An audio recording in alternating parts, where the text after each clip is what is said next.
Well, this is totally not Danzig, and you're listening to the Shred Shack. I listened to that on repeat for a while. It never gets old. It never gets old. Greetings, folks. I'm Dan Mack. This is Chris Mack. And I'm Pete. Welcoming you to episode 87. 87. It says 86 in our script, but it's 87 of the Shred very Shack good year. Yeah, I know. Of the Shred Shack podcast, your premier source of news and uninformed yet heavily biased opinions pertaining to all things heavy metal, airing Monthly. At this rate. occasionally. Whatever we fucking feel like. A sprinkle of here and there on iTunes, Mixcloud, Google Play, and as well as on YouTube at youtube.com/The Shred Shack and youtube.com/Adamant's Templum. Yeah, we've been off for a month for various reasons. Chris, you were away for 1 week. Yep. There was a little miscommunication for last week, and I was like, I thought we were taking off this week. And you were like, no, but let's take off this week. So Yeah, it definitely wasn't going to happen. yeah, so we are now back for our monthly little visit. And let's get started with some old business. Old business is old business, and new business is new business. There's a blank spot where it says old The fact of the business. matter is that at this rate, a lot of this stuff is going to be old business Yes, that that's- we're just kind of catching up on. It's just business at this point. Yeah, so let's just go on to business. Which let me find my business clip. I did a business. All right, so let's go on to new business, and where we talk about. Usually we talk about new album releases first. I don't see anything listed on the here for you guys. I've been really slack this 2017, I have to admit, because looking back at the old scripts that I need to give you, my 2016 was amazing as far as new albums go. This one, no, not so good. Pete, what do you got? Oh shit! I haven't had time to really listen to much of anything. Like honest to God, like I've just been listening to a lot of old stuff. That's all I've been in the mood for lately. Can't help it. I don't Actually, know. you know what? I'm not any better. I've been trying to catch up with certain things for the month of November. Not really anything full on specific. Just trying to whittle down the list because there's a lot of good stuff to come out this month. But otherwise, I'm listening to my iPod on shuffle because I haven't had my normal car this past 2 weeks. So I was driving Lindsay's car, so I just put it on shuffle and just play it from there. And it's been Isn't it interesting? an enjoyable 20 minutes of trying to find a song I actually want to hear. Sometimes that happens. Sometimes I just let it go and just see where it decides to take me. But this, like, the problem is, like, a lot of times is like, okay, like I have no problem with this song, this artist, anything like that. But I'm like, I don't want to hear it right now, and that's typically the problem when I'm driving because, you know, I want to be calmed in some way when I'm driving because I fucking hate driving. But aside from that, I received the new Rise From Your Grave album in the mail, which came out, I believe, the 19th. And we actually just listened to it a little while ago to hear our part of it because we're on it. But if you're a fan of horror punk and a little bit of thrash, the album's great. I'm actually kind of, minimizing my review of it because I know it's going to end up in my November top 3. So I'm going to We're save a still little doing mix. this? Huh? I said we're still doing this? Yes, I'm actually I'm still the hang up right now is the April top 3 because I was trying to sit there and write something good for Arion the Source. Good. And I try to minimize it. It's like I don't want to sit here and go on. I'm like, I don't want to sit here and just show you like my boner for 10 minutes. So I was like, okay, I want to make it a little bit more funny. And that's pretty much my time of writing that and then going into May. So we're still doing those slowly but surely. Watch out, 2019, we're going to get our top 3 for November of 2017. Yeah. I think. Shut the fuck up, Pete! I feel like no, seriously. I feel like you need to like condense like all the months that we're behind and like let's just start. And the thing is, like, I'm definitely not going to be a participant because, like I said, I haven't listened to anything new in like months. Except for like the newest Foo Fighters record. Like, other than that, I got dick. Well, you're not included. Well, thanks. Fuck y'all. Stop We're trying to hitting make April. fetch happen. Royal Thunder. I'll just sit there and be like, yo, that dude likes it. Just take a really bad picture of me. This guy? Have you seen this boy? and do my typical dramatization joke and just do the what's it called? The Arsenio Hall punch people out because of cheese joke. Like, this is Chris on the new Royal Thunder album. The thing is, I knew that though, so the joke doesn't really pertain. You could just take a picture of like someone crying in a dark room. Yes, but and even if that'd be like me listening to the record. But even if you know it's good, you still want to get mad and punch somebody because it's that good. Especially because it's cheese. Exactly. All right. So let's go on to then why do we have a specific section for obituaries? Because so many people have passed away. Yeah, like Dude, we've had to do this like the last 2 podcasts. like I didn't even set up the Carmen Sandiego thing for I don't want to come up with a sad clip for this. This is bullshit. I'm just gonna sit here and eat my burrito. He's gonna sit there and cry We need, like, while a eating his bit- burrito. I need like the sad walking away hold music. Do you have any organ music to play? Like, We just need the Undertaker theme song, and we're all set, dude. Do I have the Undertaker theme? I bet you do. I really don't think I do. Actually, Oh. I think I have the gong, and that's about it. And besides, it's a matter of which Undertaker theme song. Well, not American Badass. Oh yeah, apparently, like I guess Limp Bizkit did a little song for him later on too, which What? is just shite.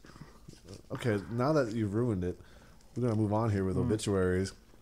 Malcolm Young, founder and rhythm guitarist of AC/DC, has passed away at the age of 64. He has been suffering from dementia for at least the last 3 years. Apparently, he died peacefully with his family by his bedside.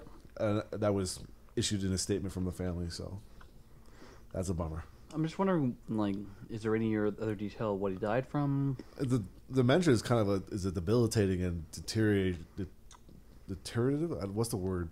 Anyway, Deteriorating. okay, yeah, disease that kind of just like if it, apparently I think depending on the severity, it can like take you out real quick. I mean, I know it affects like behavioral and a lot of physical as far as the brain goes. I didn't realize that it was ultimately deadly.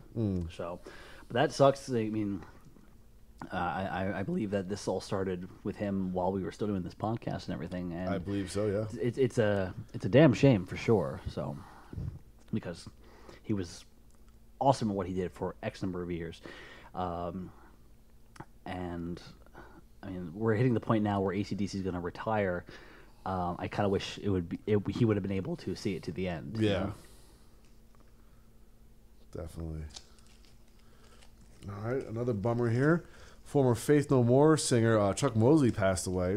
It is suspected that he had died of a heroin overdose after syringes were found next to his body.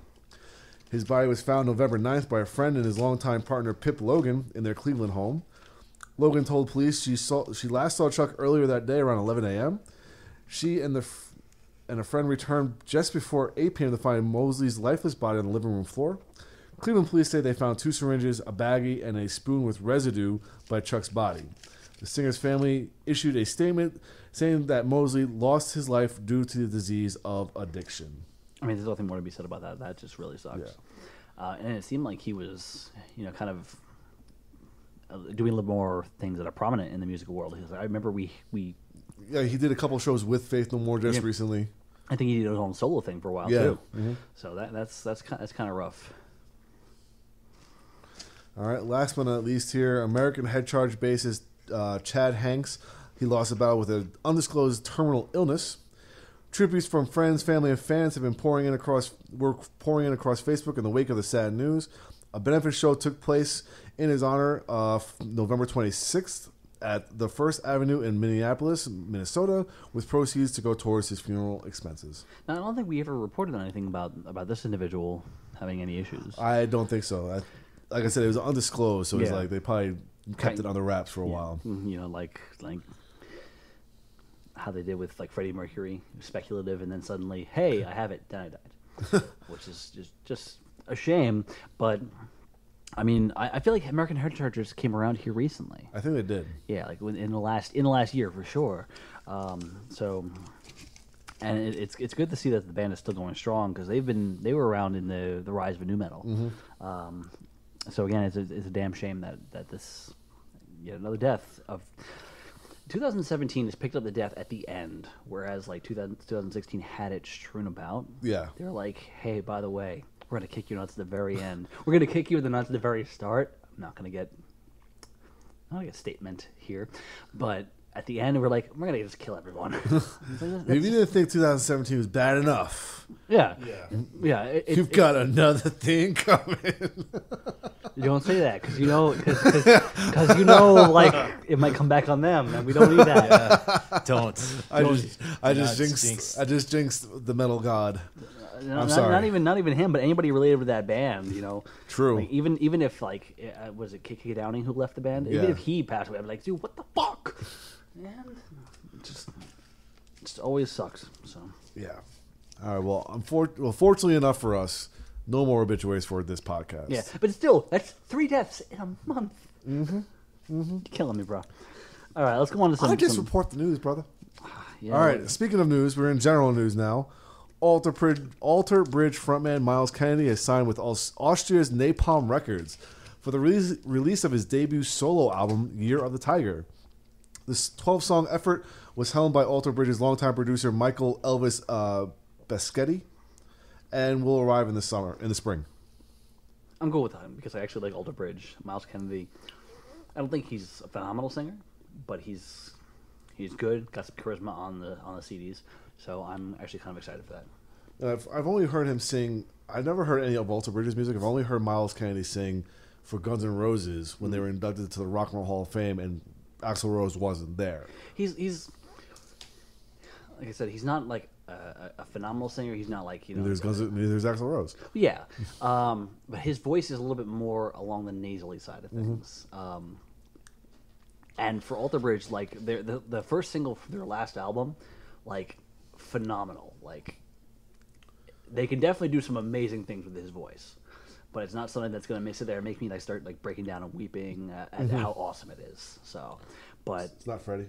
no. But again, a lot of people aren't. I can't give an issue there, but he's great. All right. Next up, Gus G has signed a worldwide deal with AFM Records for his solo band. Gus is currently working on a brand new solo album for an April 2018 release. Gus G is awesome. And he's also fairly prolific. We mentioned this guy an awful lot on this podcast. I don't. Is he still in Dream Evil? I don't think he is. I don't think he is.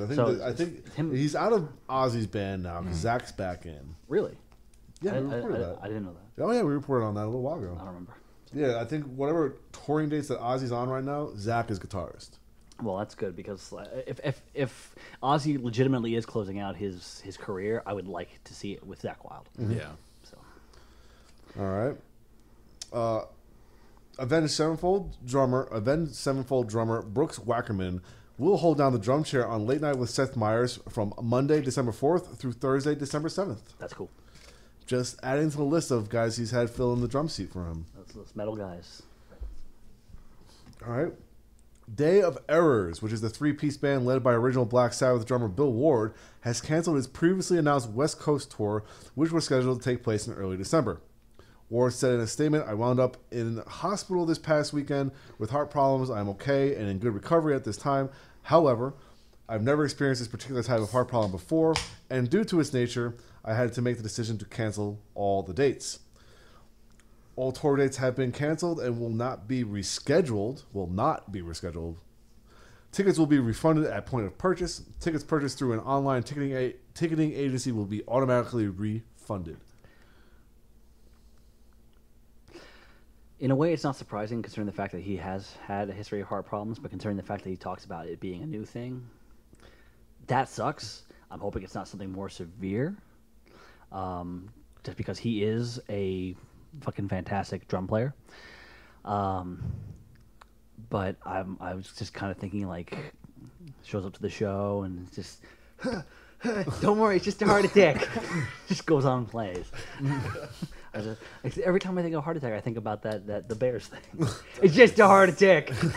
I'm actually just thinking that it kind of just lends credence to what all the other members of Black Sabbath was saying, why he wasn't part of the reunion tour, is because of his health. Yeah. And he said, no, that's not because, no. And before he even hits the road with his new band, he has to cancel all his dates because of his health issues. If he had done the Black Sabbath tour, that's what he would have been. It was like, just a heart attack. The Sabbath. Don't boast. But again, he is. So this is why we have to live stream the podcast. Yeah, don't be giving away the 2018 ideas, man. But I'm really hoping that pulls through and continues on because again, he is a brilliant drummer. So I'm obviously I hope for the best. I don't know anything about this new project, so I want to hear it. Actually, since we were talking about it before with the whole listening to things on random, a lot of his solo album came up on my random for some reason. Out of the 33,000 songs on my iPod, his songs came up 3 times on an album of 12.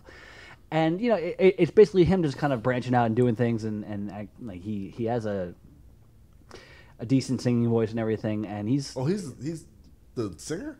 Yeah, I'm pretty sure he sings for himself. Oh shit! I mean, he's not amazing, but neither is Ozzy.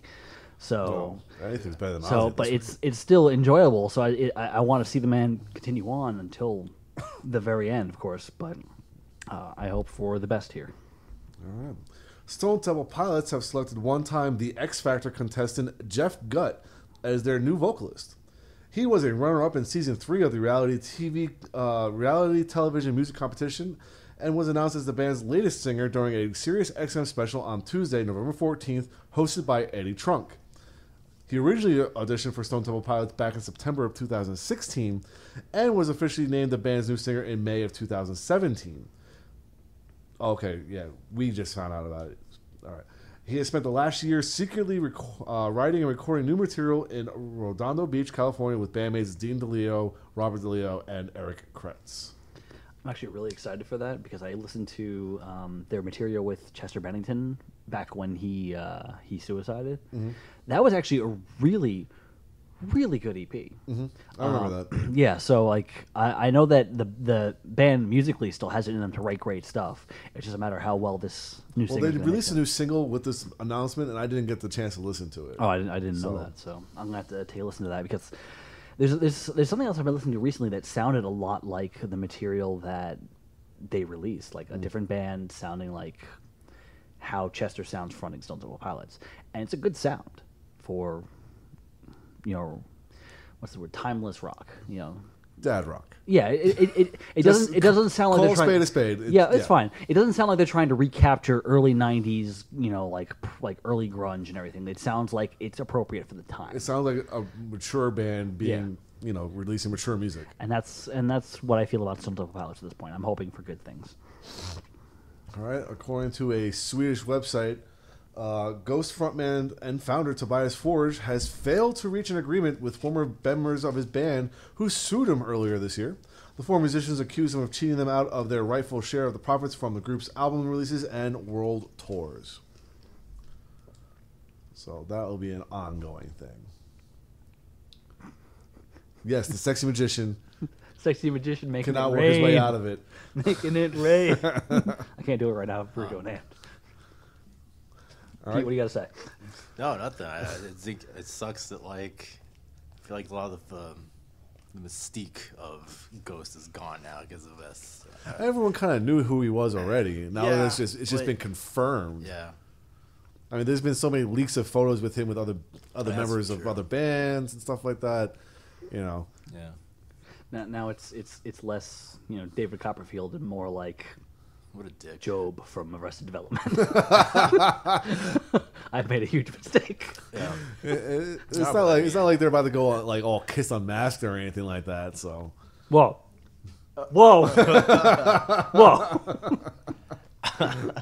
It's not he's about to release his version of Lick It Up or whatever. Whoa! Because that would be awesome. Shut the fuck up. I was made for loving you. Dude, if Ghost...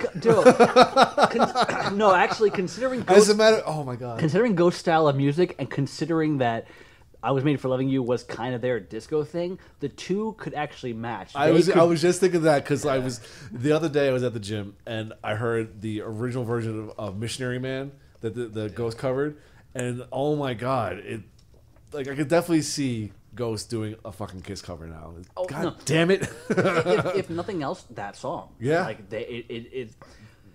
When they play it live, it sounds a lot like when Kiss plays it live. It sounds a lot heavier and everything. But with the original version, it sounds a lot more like something that Ghost would do. Put some church organs in there and some satanic lyrics over in Latin over the background, and you're all set. Something about Satan fucking. I don't know. Well, Satan was made for loving me.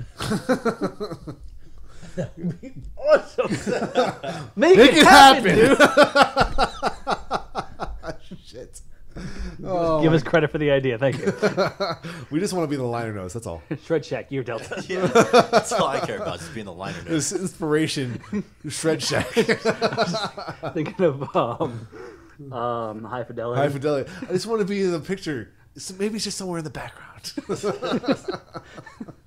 How one of our inside jokes put into the song. Maybe somewhere in the background. All right, can we move on now? Yeah. I don't know, can Sex we? Magician, made for loving you. Oh, sassy.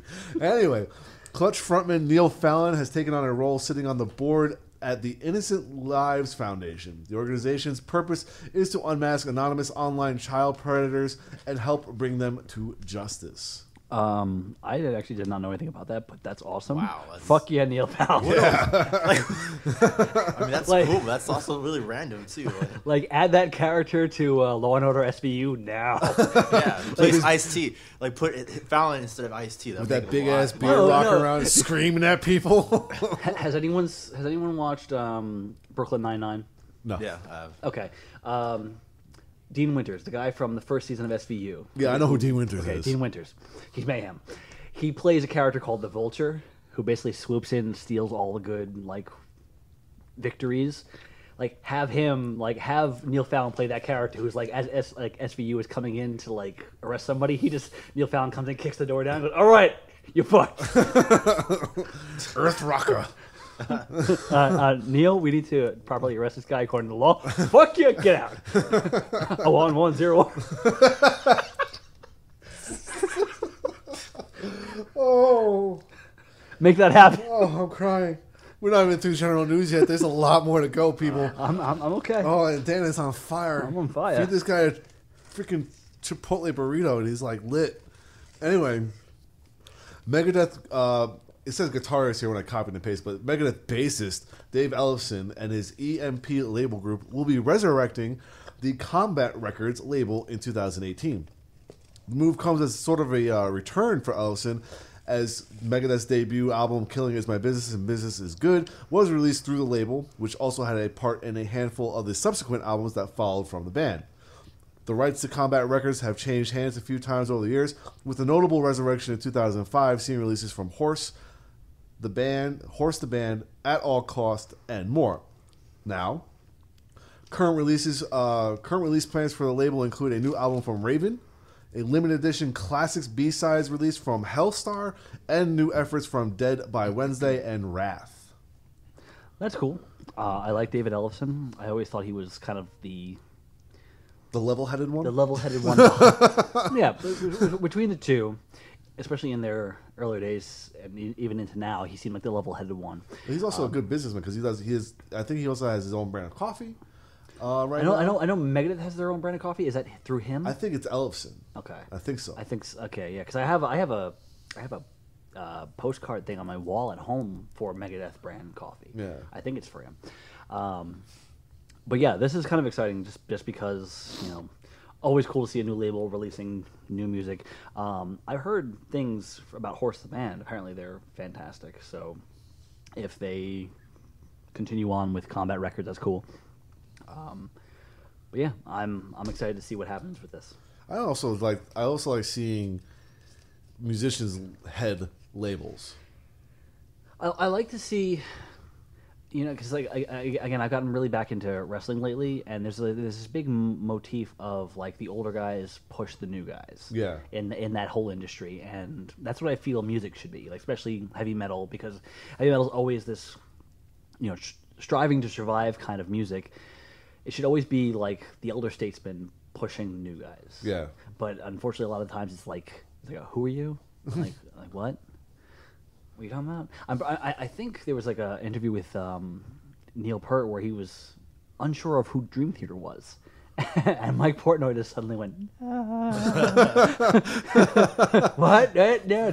Well, the thing about Neil Peart though is like if you watch the Rush documentary, he's very reclusive. He doesn't really venture outside of his own little bubble. I mean, he doesn't like to do interactions with his fans.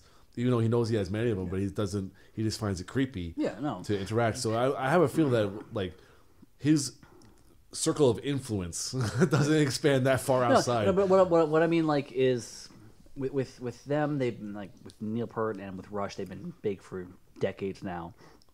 I'm perhaps not too surprised with that kind of response. Even I think Bruce Dickinson, like he's a very private person. He like that they don't necessarily push as they should. But I'm talking about like maybe like the guys more recent and now. I mean, the last 20 years or so, like they should be kind of bringing the smaller bands on tour and stuff. Which is what I like about Metallica, despite the whole local age thing being the local band that won the thing. Metallica tends to bring up like the up and coming bands on tour with them. That's why the first time I ever saw Volbeat was because of a Metallica show, and things like that. And the thing is, like Metallica also does, they kind of keep their fingers on the pulse of new music anyway. I mean, do you always hear about them like gushing about some lesser known band? Like when Ghost first came out, one of the first people that were all about them was Hetfield, and then of course everyone has kind of followed suit, and they do that for a lot of bands. Yeah. So and with some cases like Queensryche, both times I've seen Queensryche, well, not including the Alice Cooper Heaven and Hell tour, but they brought out Midnight Eternal for one show. When we saw them, who was it with? That was Armored Saint, right? Armored Saint, yeah. That was different than the point I was making. But I'm sorry.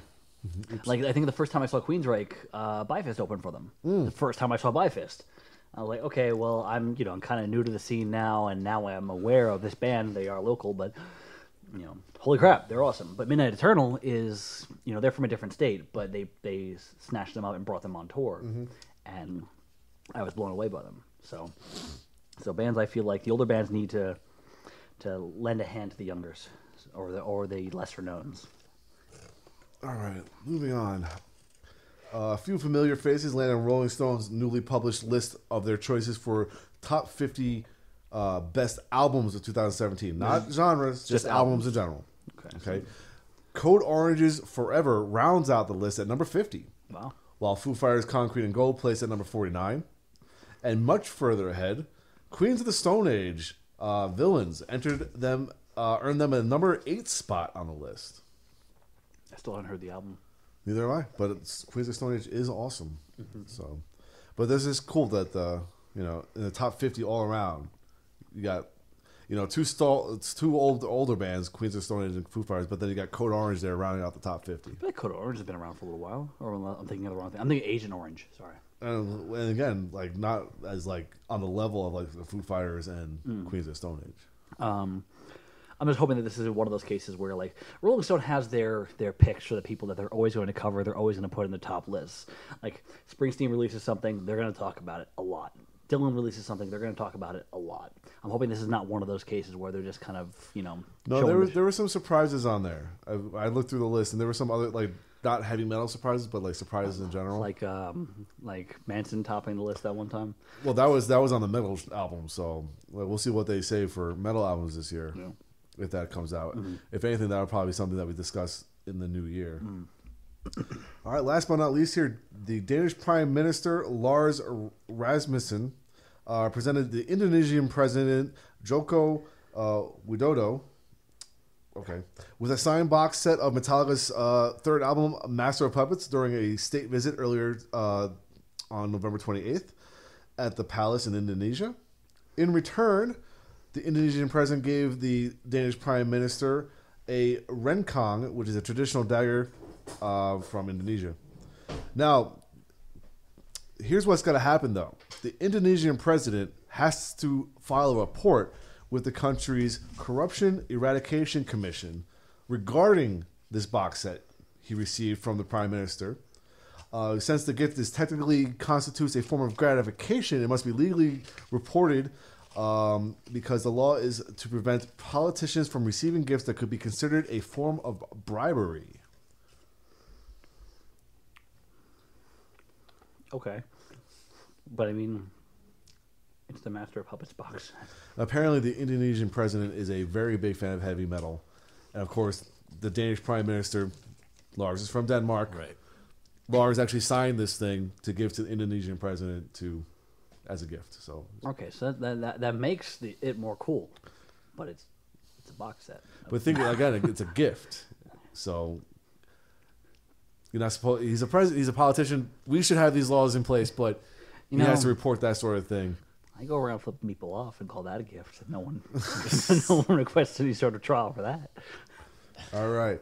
So I have another little section here that I created. It's called Metal Doing Good. No, say it again. Metal Doing Good. Good. Thank you. All right. As Metallica celebrates the launch of their new website for its All Within My Hands Foundation, the band has announced that in the spirit of the holidays and their Give Good campaign, giving good.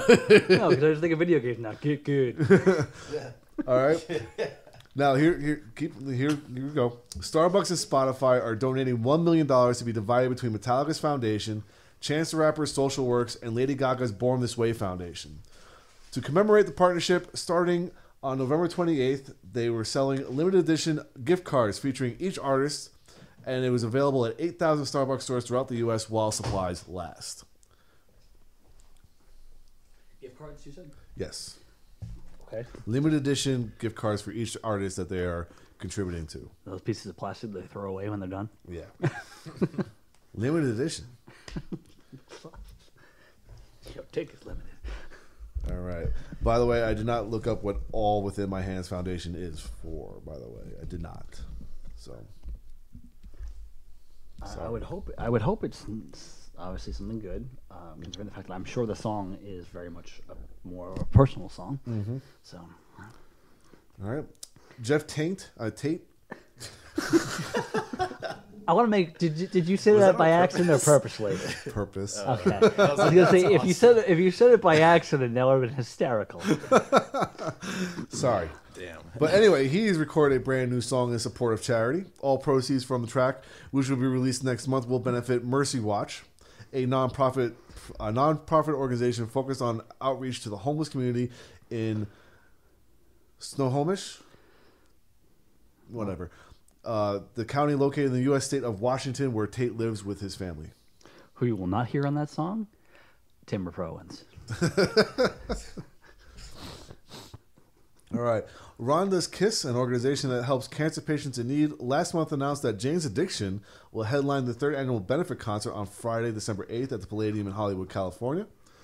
The LA-based collective, the Hellcat Saints, which is Jerry Cantrell, Josh Freese, Billy Duffy, Dave Kushner, Frankie Perez, Scott Schreiner, and many more, will open the show. Proceeds from the concert event will benefit the Cedars-Sinai Samuel Oshton Comprehensive Cancer Institute, and further the mission of Rhonda's Kiss, supporting programs to assist cancer patients and helping those who receive a cancer diagnosis make ends meet during treatment. Obviously, it's a great cause, but seriously, did you have to mention Jane's Addiction? I think the Hellcat Saints, just the names alone in their group, I'm like, I would pay to see that. like Jerry Cantrell doing anything outside of Alice in Chains, doing anything in general at this point, I'd be like, yeah, I'd pay to see that. Mm-hmm. So having him with Josh Freese, isn't Josh Freese also part of Perfect Circle too? I think he was for the first album at some point. Yes, but he's now in Devo and Nine Inch Nails. But Billy Duffy, from the Cult. Just even the other guys, like, I'm not a crazy fan of Velvet Revolver. Apocalyptica, I know less about. You know them. And Scott Schreiner of Weezer. Oh, no problem there. That sounds like fun. Why mention Jane's Addiction? There's no point in that. Because they're the headliners. But, like... it's a news article. Shut up. Has anyone cared about Jane's Addiction? Douche bag. I'm just saying, no one cares about Jane's Addiction. All right, can we move on? Yes, we can go on. We have one more thing here for Metal Doing Good. All right, and it's an article about Gwar guitarist Mike Dirks, who is better known to fans as Ballsack, the Jaws of Death. He revealed that he was diagnosed with myelofibrosis, an uncommon type of chronic leukemia, which is a cancer of the bone marrow. All right, a bone marrow transplant is his best chances of survival. Those with the disease who get that treatment have only a 15% mortality rate, but he'd yet to be matched with a donor, in large part because of so few people are registered as bone marrow donors, and the chances of a bone marrow match are very low to begin with. The silver lining to this story is that the band has partnered with Love, Hope, Strength, an organization that works with musicians to build the National Bone Marrow Registry, and their efforts have been wildly successful. According to Richmond Times-Dispatch, Love, Hope, Strength has signed up more than 3,000 GWAR fans to the National Bone Marrow Donor Registry on the band's current tour. They're the number one band that we've had on our virtual drive, said the spokesperson from the organization. We've partnered with Ozzy Osbourne, all kinds of bands, and GWAR right now has more people signed up for the virtual drive than anybody else by far. Fans at GWAR shows can swab their cheeks so their DNA can be recorded into a database at the National Bone Marrow Registry. Later, if their DNA is a match for someone in need, they'll receive a phone call asking if they're willing to donate. Everything about that sounds really awesome. I'm really surprised that GWAR beats out Ozzy Osbourne's fans as far as those who are willing to, register for this kind of thing. Right. Considering the fact that Ozzy has significantly more fans, that's not even an insult. That's just truth. Sorry. So, yeah.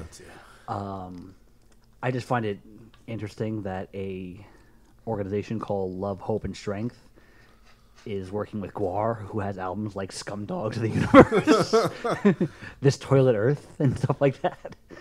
Yeah, well, when they got a member of the band suffering from a disease who needs it, I mean, it just kind of works out. I'm sure. I'm willing to bet that some of it has to do with like the aftermath of Dave Rocky. Mm-hmm. Like them being a little bit more conscious of things like that. Not saying that they weren't before, but it's like, hey, we've lost somebody to something before. We're asking you to reach out. So that's kind of awesome. Of all the unusual places for that kind of support to come from, GWAR. So that's awesome. All right. Next up, we got metal in politics. I don't have a clip for that. Sorry, it's a new one. It's a new thing. There's a clip of Trump going fake news, fake news, fake news. All right. Democrat Danica Roem earned a seat in Virginia's House of Delegates on November 7th. While the fact that she fronts metal band Cab Ride Home and now sits on a U.S. state's legislature is certainly notable, she's also now the first openly transgender person ever elected to such a position in this country. Get some. She unseated 73-year-old Republican Bob Marshall with her win, who was outspoken for his various controversial viewpoints on the LGBTQ community. He made headlines with his introduction to the Virginia House Bill 1414, which would allow the refusal of service to anybody in the community by any public or private business licensed by the state. He also introduced House Bill 1612, known as the Physical Privacy Act, which restricted the use of certain bathrooms by transgender people. Good on Danica. Fuck Bob Marshall. Get the fuck out. Yeah. That's all I gotta say. Poetic justice. Next up here in our hometown, or home state, Justin Brannan of Most Precious Blood and Indecision fame has won a seat on the New York City Council. He successfully ran as the Democrat candidate and will represent District 43. Results saw him roughly 1150 votes ahead of the Republican candidate. What I like about this section, and I hope that we can continue it in the future, is the fact that I'm hoping that I agree with the folks who are getting into office and everything. It's the fact that metal, like folks who are heavily into metal, play the music and everything, are getting into things like politics, kind of eschewing the what's the word? The stereotype that we're just a bunch of Satan worshipping knuckle draggers. Mm-hmm. I like seeing stuff like this. I may not know necessarily about the individuals. I don't know anything about the two individuals who we just spoke about, but it's cool that they're expressing their influence in some way, shape, or form. So, yes, absolutely. All right, well, that's it for regular general news. Let's move on to recording news.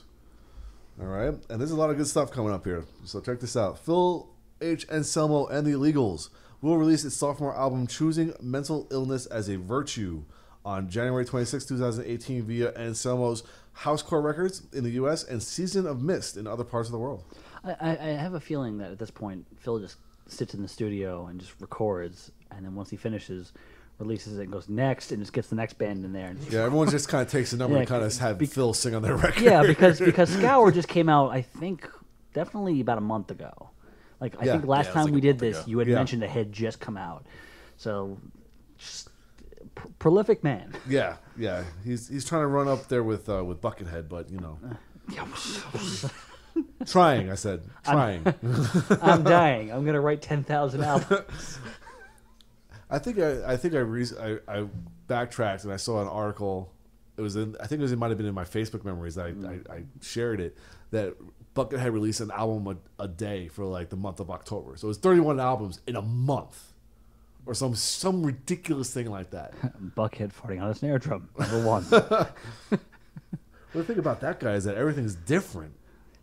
All right, we can talk about him forever. Anyway, Anthrax's We've Come For You All and The Greater of Two Evils albums will be reissued on December 22nd via Nuclear Blast. The 2 LPs will be available for purchase via CD in one package and also available via limited edition gatefold vinyl as separate pieces. I would totally get We've Come For You All on vinyl. That is a phenomenal record. Yeah. I'm not as concerned with The Greater of Two Evils. It's just, re-recording older songs, but We've Come For You All, I think, is where I really got into Anthrax. So. The thing is, because we saw them shortly after they released that record in downtown, and that was that show. Yeah, it was that and Spreading the Disease, which you bought for me. I think it was one of those years that you pulled one of your dick moves and just put like here's the CD and like a 1/4 inch of duct tape inside of a shark tank inside of the desert. Yeah. An existential realm. You have to learn magic to unwrap this. Good luck there, Doctor Strange. The only reason I said it because he's fucking staring at me right there. Cumberbatch. All right, so fun fact about Buckethead. He released 302 studio albums and 1 EP. Just to say he did it. Man, that EP sucked. Just to say he did it. Thank you, Pete. Our statistician, Pete. The EP is probably him, like a lot of like him trying to start songs right now. It's like 5 seconds, like start and stop. Like, nah. Unfortunately, the one time I got to see Buckethead, that's what his show was like, because he had so many technical difficulties. He got through like a minute of one song, and then all of a sudden everything went away. Oh God! So he tried to entertain the crowd. He was doing like nunchuck moves and trying to like hand out stuff to the crowd, but it just got to the point where he's like, "All right, we gotta go." It sucked because I really wanted to see him. He was doing really good because it's just him, his amp, and an iPod with the backing tracks, right. And he just kind of goes off over it. It was just such a disappointment. I was so bummed. Which makes it even sadder because the fact like you have so minimal equipment. Like, where's the sound problem? Like, how is like the venue fucking this up so bad? It was BB King's too. Oh, that's kind of bad too because BB King's usually is pretty good. Yeah, they're actually really good. Yeah, we saw a lot of good shows there. Yeah. Ed Guy. The first time we saw Iced Earth. I saw Armored Saint there. I saw Sugar there. Oh my god. I had a chance to see Evergrey there, and I still had that ticket. I'm so mad about that because you know what? Like now, like I love Evergrey, and we went to that show, and they had just finished up, and I think it was the Iced Earth show, and it's like, oh, there's Tom England in the crowd, cool. Like now, I've been like, oh my god, Tom England! All right, here we go. This year marks the 25th anniversary of The Crimson Idol, which is the story of Jonathan Aaron Steele, which was originally intended to be accompanied by a movie with several hundred hours of film that were shot to create approximately 60 minutes of movie footage. The album is still considered to be the best of Wasp's career and one of the greatest concept albums of all time. Napalm Records now presents Re-Idolized, the soundtrack to The Crimson Idol, the 25th anniversary of the iconic album, plus the original The Crimson Idol movie on DVD and Blu-ray. For the first time ever, as originally intended, the film and soundtrack united and released as one special product. The project will also feature 4 missing songs that were originally intended to be part of the original Crimson Idol. It will be released worldwide on February 2nd, 2018 via Napalm Records. The Crimson Idol tells the twisted tale of a suicidal rock and roll icon and the perils that come with fame. I think I'm going to buy that. I after hearing the last Wasp album, I'm actually That really... was in your top 3 that year. Yes, it was. I think it was number 2. That month of that year that it came out. No, that was September, I think. So No, that it was November. Was it November? Because September was Iron Maiden that year. Well, no, I'm saying like I think it was September because it was Wasp, Amorphous, and Iron Maiden. There's no chance that Wasp is going to overpass any of those two. Yeah. Like, sorry guys, but no. But like after hearing that album, I was like, this actually isn't bad. No. It's actually really good stuff. And after hearing some clips from when we did the poster videos, or when I've been working on the poster video and having to hear the same shit over and over, I'm like, this actually isn't terrible music. I can understand that people hating the gimmick and everything, and maybe hating a lot of the lyrical content, but like, it's not bad overall. So I really want to hear what this is, if it's considered this to be this masterful album. Yeah. So. All right. Let's see here. On January 12th, Metal Blade Records will reissue 2 of Fate's Warning's fan favorite albums, Perfect Symmetry and Parallels, as part of the label's original series. Featuring new vinyl mastering by Patrick W. Engel, both Perfect Symmetry and Parallels will be released on vinyl with 400-gram heavy cardboard spine sleeves, inside-out print, 60 by 60 centimeter 2-sided artwork posters, and 25-gram inserts. The Digipack CDs include poster booklets with 5 bonus tracks each. I'm always cool with that. I like a lot of these little bonuses. See, these are cool for people like me who don't have these albums. Yeah, of course. Yeah, that's what I was thinking, because I have a copy of. They did that for "We've Come for You All," for the Anthrax album. They released the album in a special 7-inch gatefold thing. So it was the CD, and then there was a 7-inch vinyl inside of Safe Home Acoustic and We're a Happy Family, which is a cover of the Ramones. And I was like, okay, that's an awesome package. I can totally get behind buying that. So things like that for artists I don't have, I'm totally cool with. So. All right. At the Gates have entered Parlor Studios in the UK with producer Russ Russell, who's worked with Napalm Death, The Haunted, and Dimmu Borgir, to begin recording their new album. The follow-up to 2014's acclaimed comeback effort, At War with Reality, will arrive in early 2018 via Century Media. Woo!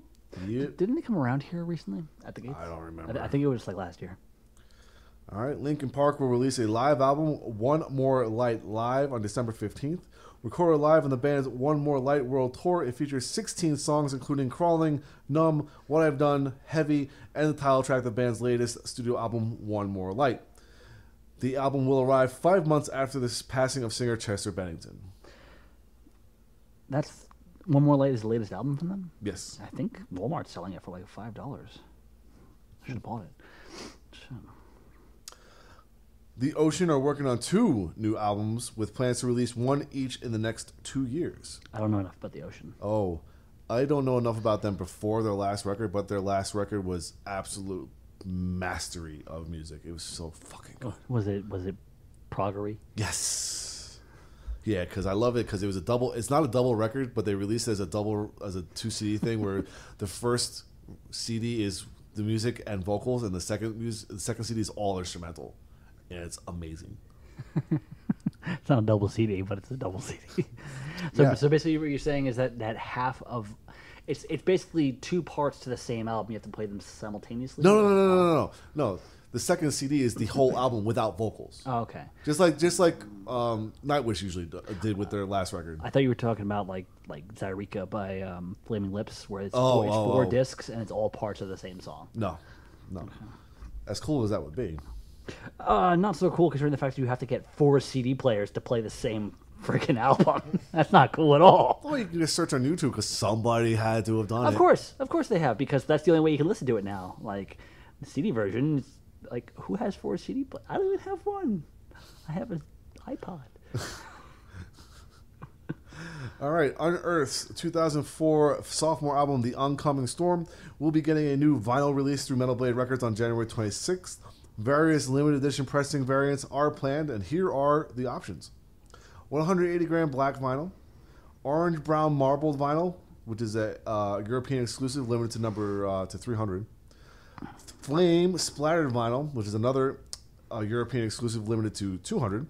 Pumpkin orange marbled vinyl, which is of course, an American exclusive, limited to number 300.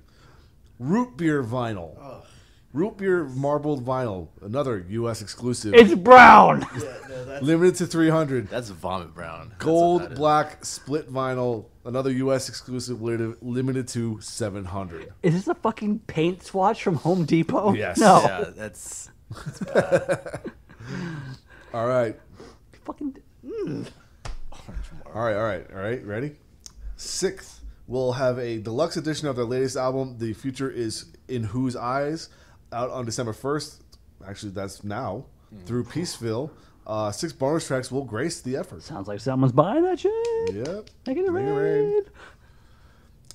Some colored vinyl pressings of select Dimmu Borgir albums are being readied for a December 22nd release through Nuclear Blast. Christmas. There you go. The band's 1995 debut, All for Tid, will be made available on orange vinyl. 1997's Enthroned Darkness Triumphant will be pressed on dark green vinyl. Yeah. And 2003's Death Cult Armageddon will be out on silver vinyl. So yeah, Enthroned Darkness Triumphant makes a lot of sense on green vinyl. Like that's a must buy. I wish they would have put For All Tita on blue. Like that would have been a lot better. You know, I was sitting there thinking, like, man, what could I possibly get for Pete for Christmas besides, I don't know, dick? But thank you, Dimmu Burger. You helped. Did you say call him Dimmu Burger? Dimmu Burger. Oh, okay. I learned that early on, so I don't sound like a complete tool, like some folks. Me? Like, I pronounce things phone. I really wish the next news article had a really unpronounceable name. Yeah, Corrosion of Conformity. Their new album, No Cross, No Crown, will be released on January 12th through Nuclear Blast, which is awesome because it's actually the first album with Pepper back in the band. That actually was my question. Yeah. Is he still in the band? Or Yeah, is he he's in the doing his own band. thing? Which I'm actually really excited that it's not Corrosion of Conformity featuring Pepper Keenan. It's just Corrosion of Conformity. Now, was there a reason for that? The thing is, they released an album as a 3-piece several years ago without Pepper because Pepper was very heavily still in Down. Yeah. And then he rejoined them, I think just for touring purposes. And now they're actually just a band again. Cool. Sounds good to me. All right. Powerwolf will enter Fascination Street Studios in Örebro, Sweden in January to begin recording their 7th studio album, due in 2018 on Napalm Records. The follow-up to 2015's Blessed and Possessed will be produced by Jens Bogren, who has previously worked with Creator, Dragon Force, Sepultura, and Paradise Lost, among others. Now, Chris, remind us how you felt about Powerwolf when you finally started listening to them. Why did you fucking tell me the cheese was so good? Yeah, we have you and we have Pat, who is deeply into that band. Well, the thing is, I got into it because Skateboard Marketing had their live album. Yeah. And I downloaded that, and it was badass. Yeah, Pat's been talking about them for years, to a point where, like, I remember during a Let's Play video, he started saying one of their songs. I was like, dude, you need to shut your fucking mouth right now. All right. Tanger Cavalry will have their new album, Cyan Bai, I'm going to go with that, out on February 23rd through Napalm Records. According to an official press release, the title refers to the name of an ancient nomadic tribe that immigrated into northern China to merge cultural differences. Did we mention last time about their signing to Napalm? Because I know it was... Possibly. Yeah, I think that was like just happened the day before we started. We did the last podcast. Yeah, because we featured them on the S5 as an underground band, but there was like Now not they're- necessarily underground. Now they're on Napalm Records. Yeah. But it's just great to see that though, because like even back in the days when I was doing the radio show with Pat, like Pip was requesting them a lot. Mm-hmm. You know, now they've hit the mid cardish, upper mid card of Napalm Records. Yeah. So that's always great to see for a band. So. All right, next up, one of my favorite bands at the moment, Tesseract, are in the midst of recording their new album at 4D Sounds in Milton Keynes. Whatever. That studio is run by the band's own guitarist, Alec Caney. Further details on the album are pending. Is this one of the bands you just saw recently? No. Okay. No. Okay. Well, Like if there's a top 5 of bands I'm like really into right now, Tesseract's in that top 5. bucket list. I would love to see them. Okay. And I thought they just came to town too, and I missed them. I think they're coming around again soon. So That's why I'm not too heartbroken about it, because I know I will catch them eventually. All right, Dave Mustaine has revealed that dispute over songwriting credits may have contributed to the shelving of the previously announced expanded version of Metallica's 1982 demo tape, No Life Till Leather. Mustaine tweeted that he was contacted by Hetfield about 2 years ago to officially release No Life Till Leather with 27 tracks, picks, and the whole enchilada, quote unquote. But he said the talks broke down because Lars wanted credit on 2 songs I wrote every note and word to. I have the text, I passed. Dave Mustaine. again, I'm not going to say anything here. I'm not going to go on a Dave Mustaine's a dick thing here, because I'm sure he did have a lot more say in stuff. Yeah. So, I will be excited because they eventually this will settle. They will release No Life Till Leather again, and I'm really excited for that. But let them iron it out. Yeah. So, in the meantime, we're just getting expanded editions of Master of Puppets and all the other albums. So, no, which we don't necessarily need, but still, yeah, it's there. All right. Swedish-British death metal supergroup Bloodbath, which features in its ranks Katatonia's Jonas Renski and Anders Nostrum, along with Opeth's Martin Axelrod and Paradise Lost Nick Holmes, is planning to enter the studio in early 2018 to begin recording the follow-up to 2014's Grand Morbid Funeral album. Oh my god! I cannot wait for that. That's gonna be so good. I've known of Bloodbath for a while. I remember there was a song that came out a couple of years ago that I actually really liked by them. I did not realize There's that. several that are really good. How have you not? What's They used to be fronted by Mikkel from Yeah, Opeth. I'm saying like this is something like that was amazing. Yeah, Holy it shit, was. It's still really good. it's one of those things where like they came out with an album, so they streamed the song and everything. And I was like, holy crap, this song's amazing. But I never went any further than that. But I didn't realize that like Jonas had any sort of involvement in it. It's a thing. It's a power group to the extreme. I mean, fuck, every one of their fucking albums has at least like a couple of songs that just destroys your fucking face because of how amazing it is. I have a clip for this. Hang on. It's unnecessarily powerful. Fucking, even as we speak, I have Six Salvation stuck in my head now, and oh god, I need to go listen to that. There you go. Pete has spoken. The Boulder. Final words. The boulder has shut you down and said, buy this album or he will roll all over you. All right, here we go. Suicidal Tendencies has completed work on its new EP for a tentative early 2018 release. The effort was helmed by British producer Paul Northfield, who first worked with the band in 1992 when he was the engineer for the Art of Rebellion album. He has since collaborated with Suicidal Tendencies on many other releases, including last year's World Gone Mad full length. That's cool. And I'm pretty sure that Dave Lombardo is still playing drums for them. He was in the picture.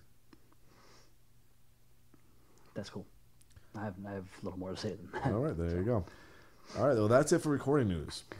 All right, so next up would normally be the crowdfunding tracker. I'm actually going to put most of what I was going to put in the crowdfunding tracker into the S5, which I'm going to put up after we leave here today. Okay. I just want to talk about something funny on Kickstarter right now. Now, I don't really wholly care what side of the political fence you're on. I do, but I'm just going to say that I don't. But right now on Kickstarter, there is actually a person who's kickstarting to create an album that is supposed to be against any sort of anti-Trump propaganda. Has anyone seen anything about that? Anti-Trump? Yes. So basically like pro-Trump. Pro-Trump, okay. Pro-Trump album. Now, I thought the idea was kind of ridiculous to begin with, just because, like, you're an idiot. But I actually just looked at this now while going through the Kickstarter, and it's like, he's actually asking for $17,000 to record an album. It's one guy. I contributed to a Kickstarter for $500 to record an album. What do you need $17,000 for? Personal protection. Seriously. Well, no, if I think about it, I mean, that's a great way to scam pro-Trump support. Like, I don't know. Like, I'm sure there's a know what's gonna happen. He's gonna get funded. He's gonna be like, "Oh, I couldn't finish the album, but I'm gonna keep all the money." Well, there's definitely no way He's to going be to funded. Chinese democracy. That's what's going to happen. It's going to take 13 years. Because it's been up for a while since I started paying attention to this shit like 2-3 weeks ago.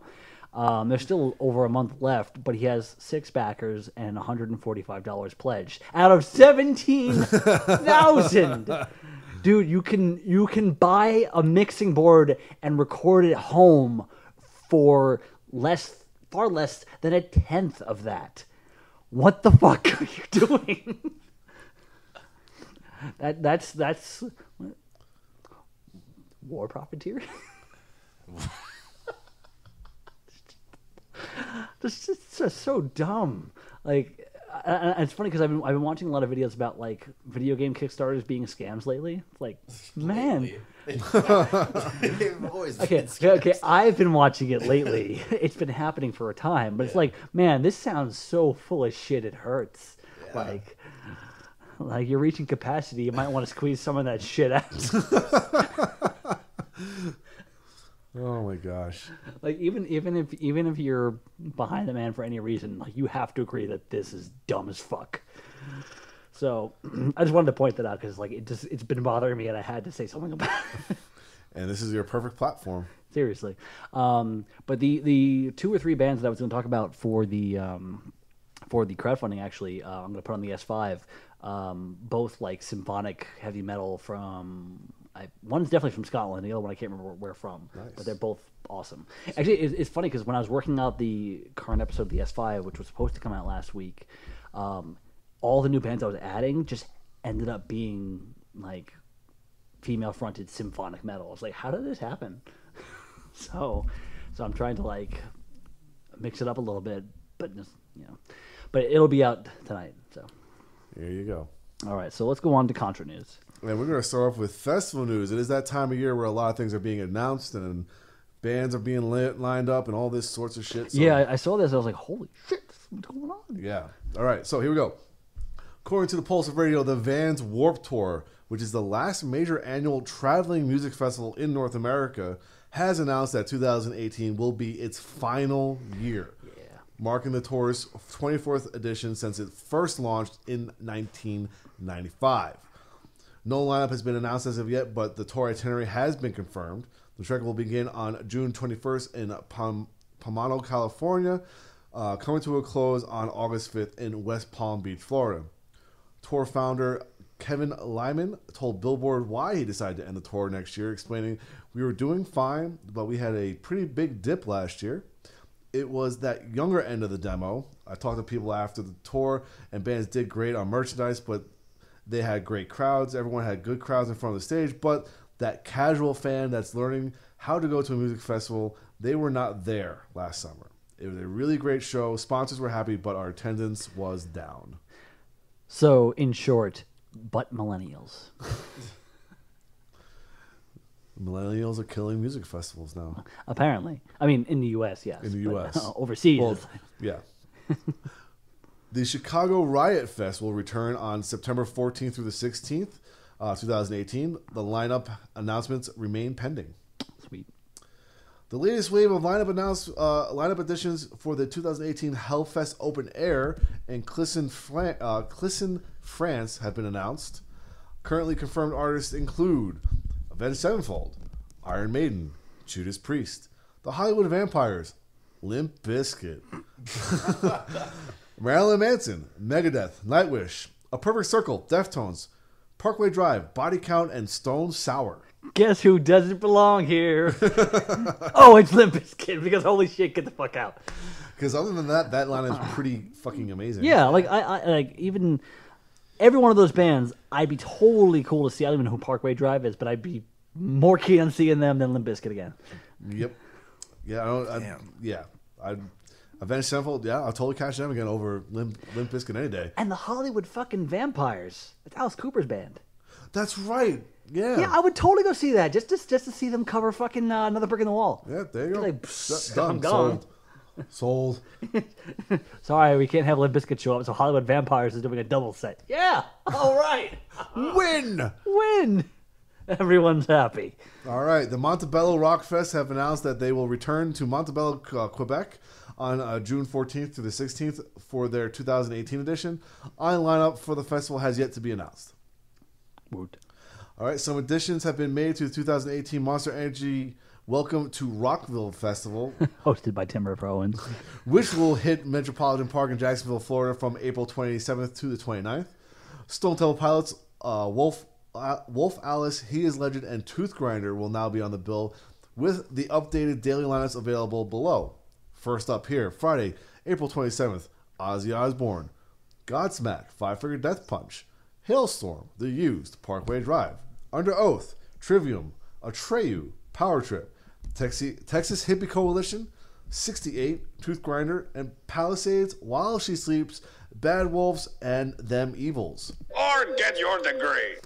Saturday, April 28th, Avenged Sevenfold, Stone Sour, Breaking Benjamin, Stone Temple Pilots, Hollywood Undead, Killswitch Engage, Black Veil Brides, Asking Alexandria, Seven Dust, Pop Evil, Andrew W.K., Avatar, Butcher Babies, Red Sun Rising, Joyous Wolf, Tyler Brandt and the Shakedown, He Is Legend, Stick to Your Guns, Paleo Royale, and The Wild.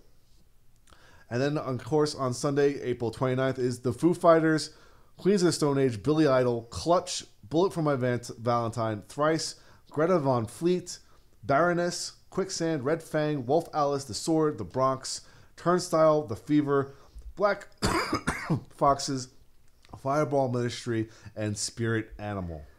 That sounds fucking amazing. Right? It's one of those things where I need to see all 3 days because you have it so spread out. Holy crap. Yeah, that lineup is fucking outstanding. Wow. Wow. Yeah. just shut up, take my money. All right, here we go. Continuing on, the Download Festival will make its way to Melbourne, Australia in March. The event will take over the Flemington Racecourse in Melbourne on Saturday, March 24th. 29 bands will play across the 4 stages on that day. Here's who has been revealed so far. Korn, Prophets of Rage, Limp Bizkit, What? Mastodon, Good Charlotte, Good fucking Charlotte, No Effects, Suicidal Tendencies, Gojira, Amon Amarth, Arch Enemy, Falling in Reverse, Neck Deep, Sabaton, Hot Water Music, Of Mice and Men, The Story So Far, North Lane, Trophy Eyes, Nails, Issues, Bad Cop, Ocean Grove, Psychroptic, King Parrot, Clowns, Chase Atlantic, Cursed Earth, and Alpha Wolf. Man, what the fuck, Limp Bizkit? I thought we got rid of you. Yeah. Yeah, no, guess not. That's why. I don't know.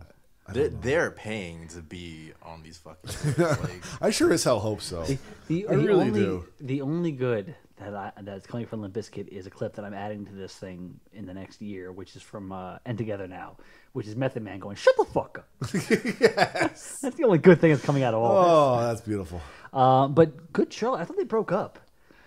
I thought they did too. Yeah, I haven't heard anything from them since they had their very steep rise and then sudden disappearance. But I thought they broke up. Well, we might be wrong. Wasn't one of them dating like a good Hollywood superstar? Fuck if I care. Obviously not if they're not anywhere near the pulse of things. But All right, you ready to move on now? I don't know. Is the next thing going to involve Limp Bizkit? Because if not, I'm not ready I for was it. actually looking ahead. I don't think so. I think we're going to be okay. Oh, and But this is going to be another long list, so prepare yourselves. I'm ready. All right, the lineup for the 2018 Rock on the Range Festival is in. The annual festival, which will return for its 12th installment next year, will be held at the Mamfree Stadium in Columbus, Ohio on May 18th through the 20th. Confirmed bands include Tool, Avenged Sevenfold, Alice in Chains, Godsmack, A Perfect Circle, Stone Sour, Breaking Benjamin, 3 Days Grace, Stone Temple Pilots, Machine Gun Kelly, Bullet for My Valentine, The Used, Tech Nine, Under Oath, Baby Metal, Black Veil Brides, Asking Alexandria, I Prevail, Greta Van Fleet, Yellow Wolf, by the way, Trivium, Body Count, Quicksand, Red Sun Rising, Baroness, Andrew WK, Atreyu, Anti-Flag, We Come as Romans, The Bronx, 10 Years, Census Fail, New Year's Day, Emure, Hawthorne Heights, Turnstile, Miss May I, and Code Orange. Okay, so a couple things to say there. This is download, right? Yes. No. On the Rock on the Range. Sorry, Rock on the Range. Download was next. Sorry. So a lot of the names that I'm seeing pretty frequently: Stone Sour, Perfect Circle, or Tool. Which actually both of them are on this list. That's crazy. Yeah. That's Maynard doing double duty. That's pretty awesome. Avenged Sevenfold, Alice in Chains, Godsmack. These are all bands that I like, and I'm glad to see them, rocking these tours. I'm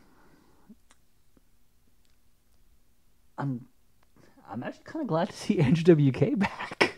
He's actually releasing a new album. That's kind of awesome, considering the fact that he was just kind of up in the air for 10 plus years. The whole Brony thing didn't work out for him. What? The whole Brony thing didn't work out for him. It was a What? Don't ruin it for me. Just stop. Oh, he's a Brony, dude. Oh, stop. Oh yeah, big fan of My Little Pony. That's like a whole thing now. Like he was like the host of like a convention. Okay.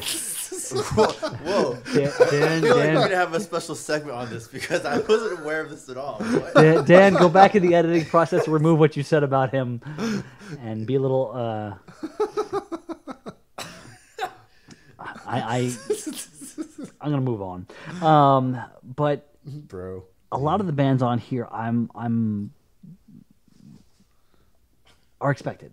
Very cool to see in a big festival setting.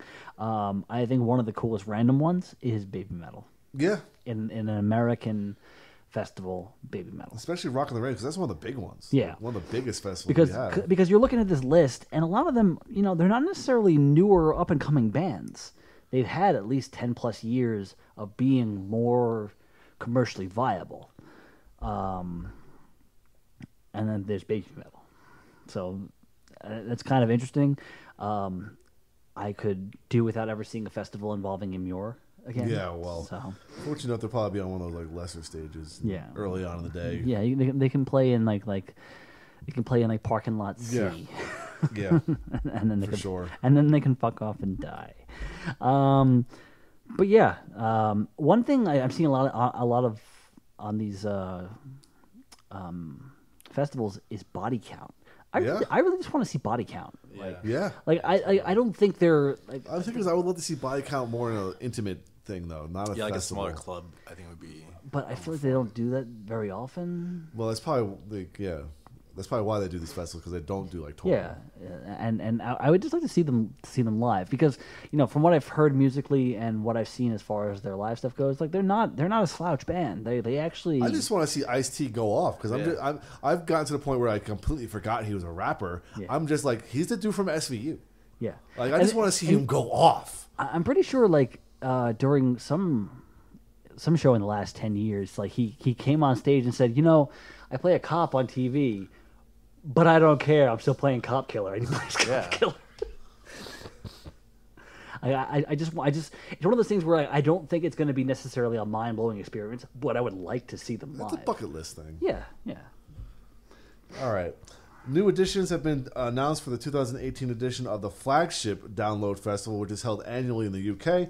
Newly added to the event are Bullet for My Valentine, Marilyn Manson, Parkway Drive, Rise Against, Baby Metal, Alex is on Fire, Black Veil Brides, Asking Alexandria, Neck Deep, Meshuggah, In This Moment, The Hives, Body Count, Mayday Parade, Dream State, The Pink Slips. Headlining artists already revealed for the festival include Guns N' Roses, Ozzy Osbourne, and Avenged Sevenfold. Further artist announcements are still pending. The festival will be held at Dynasty Park from June 8th to the 10th. Headlining artists are not a surprise there. And considering the fact that we just heard all the lists from the previous festivals, even the band list is not a surprise, except for the fucking Hives. What the fuck is going on? I think all these festivals like kind of come up and like they do the Royal Rumble thing. Yeah, like, I know. That's exactly the joke I was going to make. Who is the most random person we can pull out of nowhere and throw them into this thing? Throwing them in at number 30. Here comes random ass dude.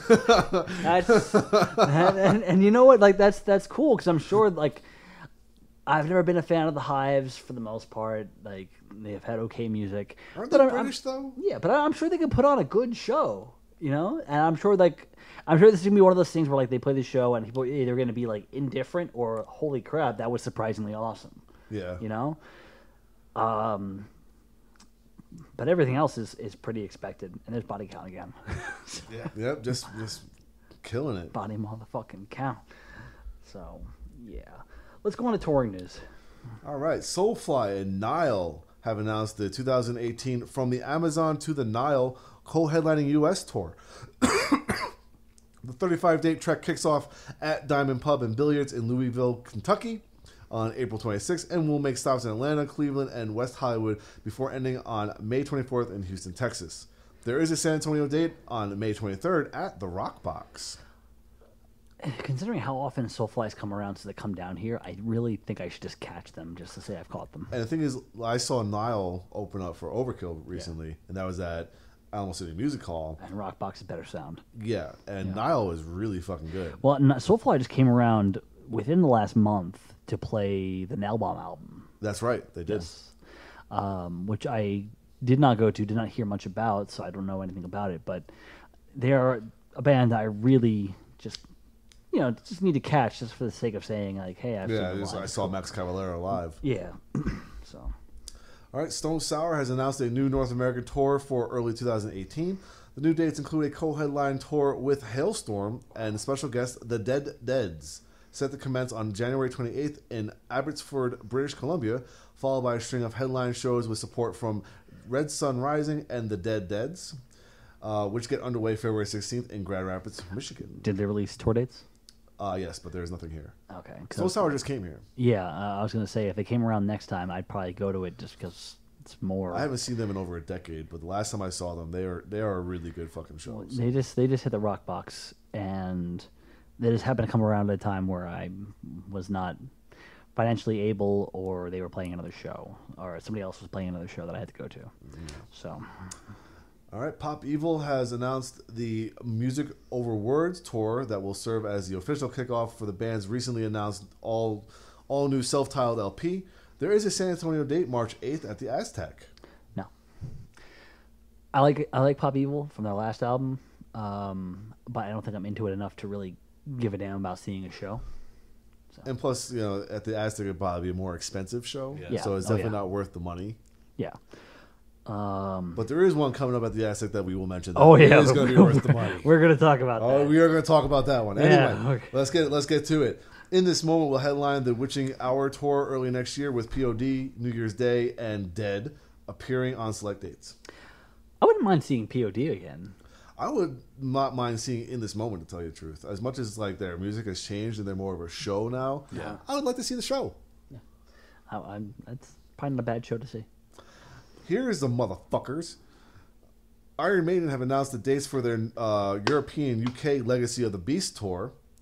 Killswitch Engage has been announced as support on a number of the shows, with further guests still pending. I would love to see Killswitch Engage and Iron Maiden in the same fucking show. Motherfuckers. Yeah. There's a lot of bands I'd like to see open for Iron Maiden. But there's a lot of bands I know that shouldn't open for Iron Maiden because Iron Maiden should play alone. An Evening with Iron Maiden would An also Evening be with- very good. Oh, yeah. As much as I enjoyed Sexy Magician, I would have enjoyed I would seeing love Iron to Maiden see alone. an Evening with Iron Maiden at a place like the Aztec, because it's just like Hammerstein Ballroom when we saw them there. So let's just double book the AT&T Center. Yo, the Spurs get on that shit, bitch. Yeah, fuckers. Oh my god. Anyway, Insomnium will be performing their latest album, Winter's Gate, in full on a North American tour next spring. Oh my god, please come to Texas. So far, there's no dates. So additional material from the catalog is also expected to be performed at the shows as well. Pete, you excited? Dude, yeah. I mean, I will bring my fucking album to that show in hopes to get it signed. Like, that's still one of, like, when I saw them, I think it's, like, been 3 years now, in Dallas. It's still, like, one of my favorite shows. Yeah, they do a great job live.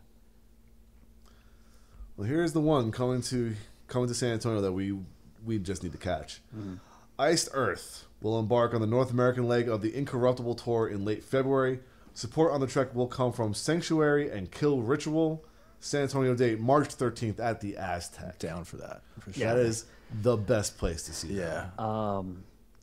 I actually extended the information to Lindsay because I was like, okay, well, you've seen Iced Earth once or twice. You'd probably want to go to this show, but I think I've seen Iced Earth with the last 3 singers before. Mm-hmm.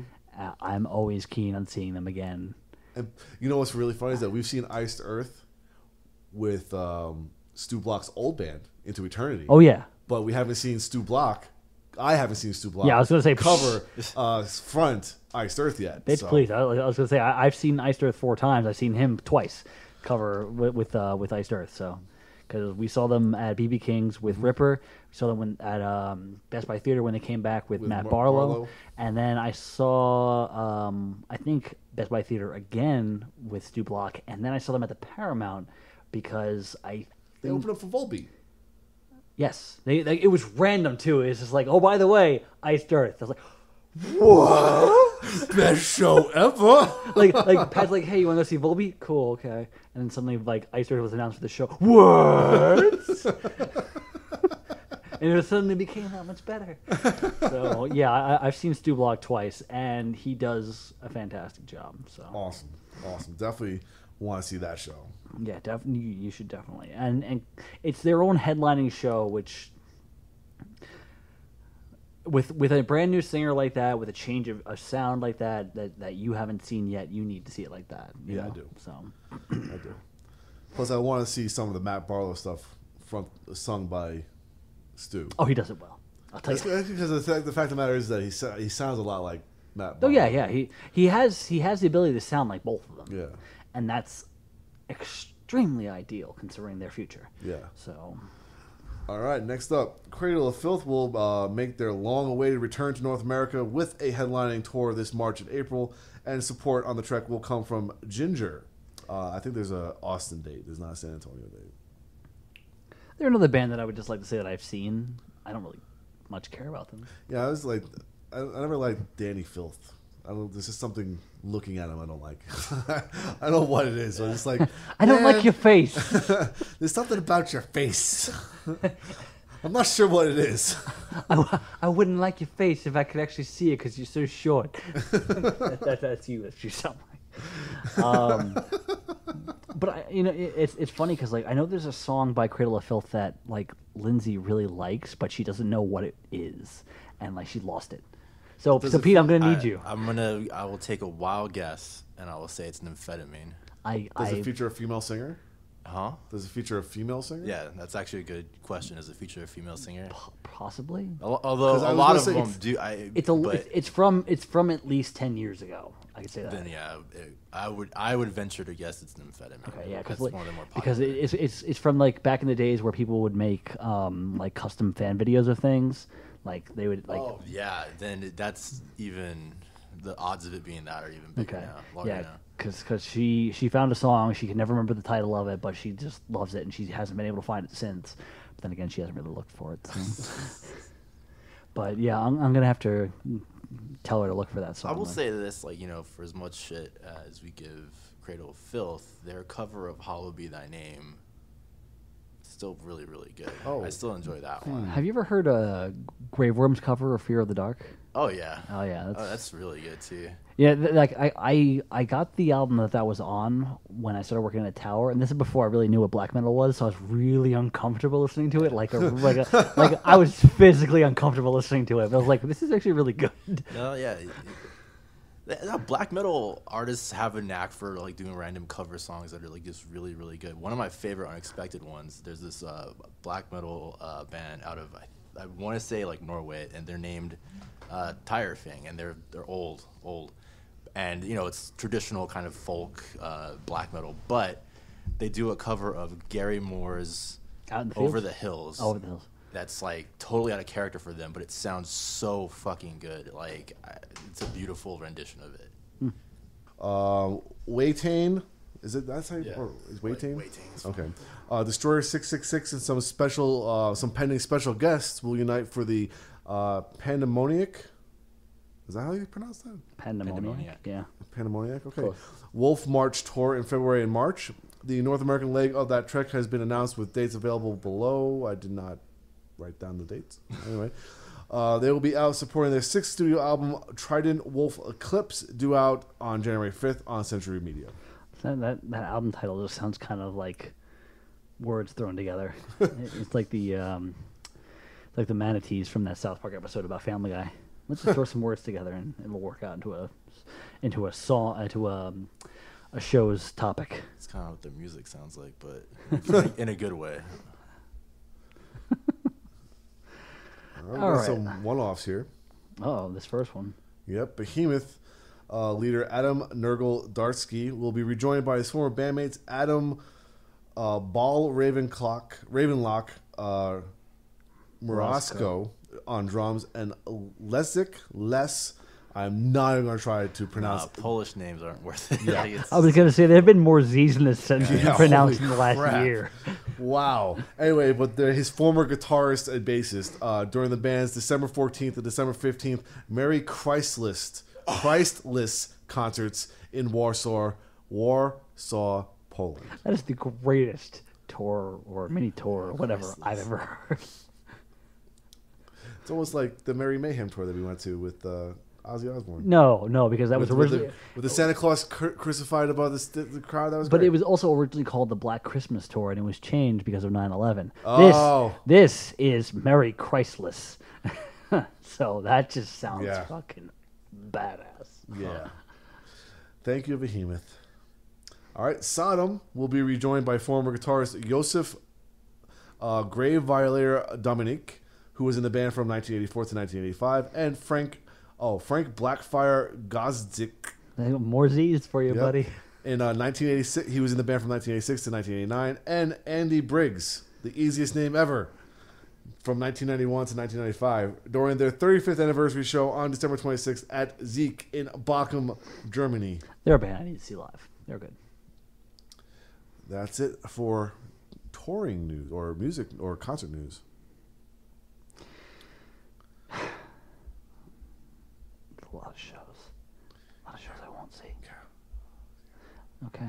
So let's go on to what are we talking about? Heavy metal on the charts. Heavy metal on charts, which depressed me. It's been a All right. Well, here's a preview of the topic that we're going to discuss at the next podcast. And the reason we're bringing it up now is because Billboard released an article about adjusting streaming weighting in the charts. And what that means is that we've talked about this a lot, where certain number of streams from an album is counted as a sale. Certain number of downloads from an album counts as a sale. Now what they're going to be doing is they're weighting streaming websites based on paid versus non-paid sites, and what gets more, what factors in more into the sales numbers. And I believe that's going to affect one, if not all of the charts. I just skimmed the article. That's why we're going to discuss it next time, so I can get a chance to fully read the article. So you can look forward to hearing us talk about that one on the next podcast. Coming out in 2 weeks, hopefully. 2018, here we go. Year Delta, bitches. Hashtag Year Delta. All right. Guns N' Roses are among the winners at Billboard's annual Touring Awards and Conference in Los Angeles on November 15th. The band's Not in This Lifetime tour was the winner in the Top Tour, Top Draw category, beating U2 and Coldplay. The group was also up for the Top Box Score Award, which went to U2. Speaking of U2 and Coldplay, this is how they approach tours. I will put him to sleep. Because both of those bands are boring as fuck. Wow. Thank you, Samoa Joe. You are boss. He's fat. He's fat. This fat son of a bitch. This fat son of a bitch. Thank you. I need to get that Scott Steiner math clip. Oh my god. That'll go really well with our streaming discussion next time. Yes, absolutely. Oh my god. Oh. Okay. But yeah, like I just don't get how U2 and Coldplay are at the top of these top draws lists because they literally are so fucking boring. Like, I remember when you went to go see Radiohead, you were like, man, I wasn't expecting them to be so boring. It's like, dude, like that's their music now. No, the worst part about that Radiohead show is that we were in a crowd and people weren't paying attention to the music. It was like we were at a picnic and the Radiohead was in the background. Yet they're right fucking there playing a concert. Because they're all sitting there looking at their phones like, oh my god, the genius. This was like 10 years ago, before like video phones and stuff like that. Oh my god, the genius. No, like that's with Coldplay. I know that they still have their unusual popularity, but like U2, they should have faded a long time ago. They just released a new album, just this week, I think. I'm sorry, I didn't realize that because it didn't pop up for free on my iTunes for eternity. Oh, balls. That's the state of the world we're in. We give you a free album, everyone's mad. All right, go on. Okay. 6 songs from AC/DC have landed on the Hot Rock Song chart following the death of Malcolm Young. Thunderstruck is at number 6 with 6,000 downloads sold, which is up by 73%, and 4.1 million U.S. streams, which is up by 33%, in the week ending November 23rd, according to Nielsen Music. Back in Black is at number 11 with 3,000 downloads sold and 3.1 million U.S. streams. You Shook Me All Night Long is at number 15 with 3,000 sold and 2.5 million streams. Highway to Hell is at number 18 with 3,000 sold and 2.5 million streams. TNT is at number 23 with 2,000 sold and 1.6 million streams. And Hell's Bells is number 24 with 2,000 sold and 1.5 million streams. Meanwhile, AC/DC's Back in Black sold 7,000 equivalent album units in the week ending November 23rd. Of that total, 3,000 are from pure album sales, which is an increase of 127%. That's 3,000 people going, oh man, my old copy of Back in Black is not good anymore. I have to go buy a new copy. Because, I mean, anybody who's going to have Back in Black already has it.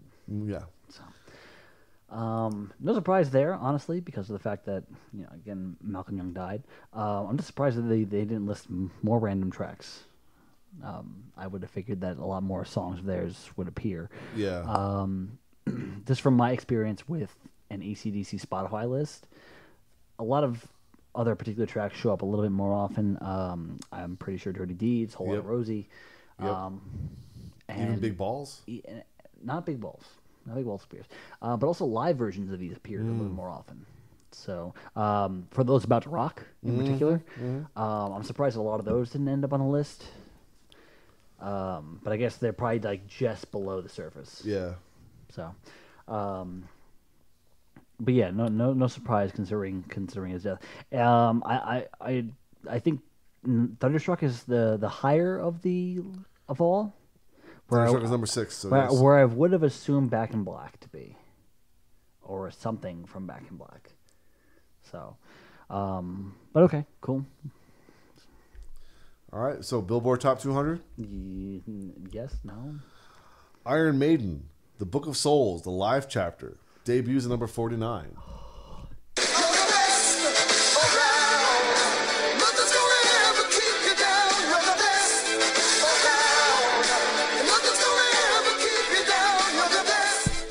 I don't think I have the Transformers The Touch. So. Which you need. Now is a mission for you to have that. Yeah, that's coming up next. All right.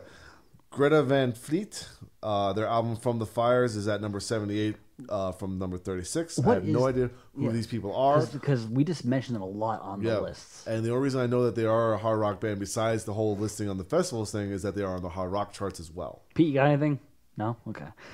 He's waving his hands, washing his hands, the whole thing done. Yeah. I need to find out who these folks are. All right. Back in Black, of course, is back on the charts at number 130. Let's just point out that we went from 49 to 78 to 130. Yeah. Master of Puppets is at number 146, down from number 46. Trans-Siberian Orchestra, The Ghost of Christmas Eve, back on the charts at number 149. Let's just talk about how the fact that time of year. Yeah, it's Christmas time, and yet we went from 49 to 78. You can probably expect a few more of the albums that hit the charts in the weeks coming leading to Christmas. So in other words, Trans-Siberian Orchestra all the time. All day. Making it rain for metal. The Black Album was at number 152 from 138. The Stranger Things soundtrack debuts at number 171. This is, of course, 2.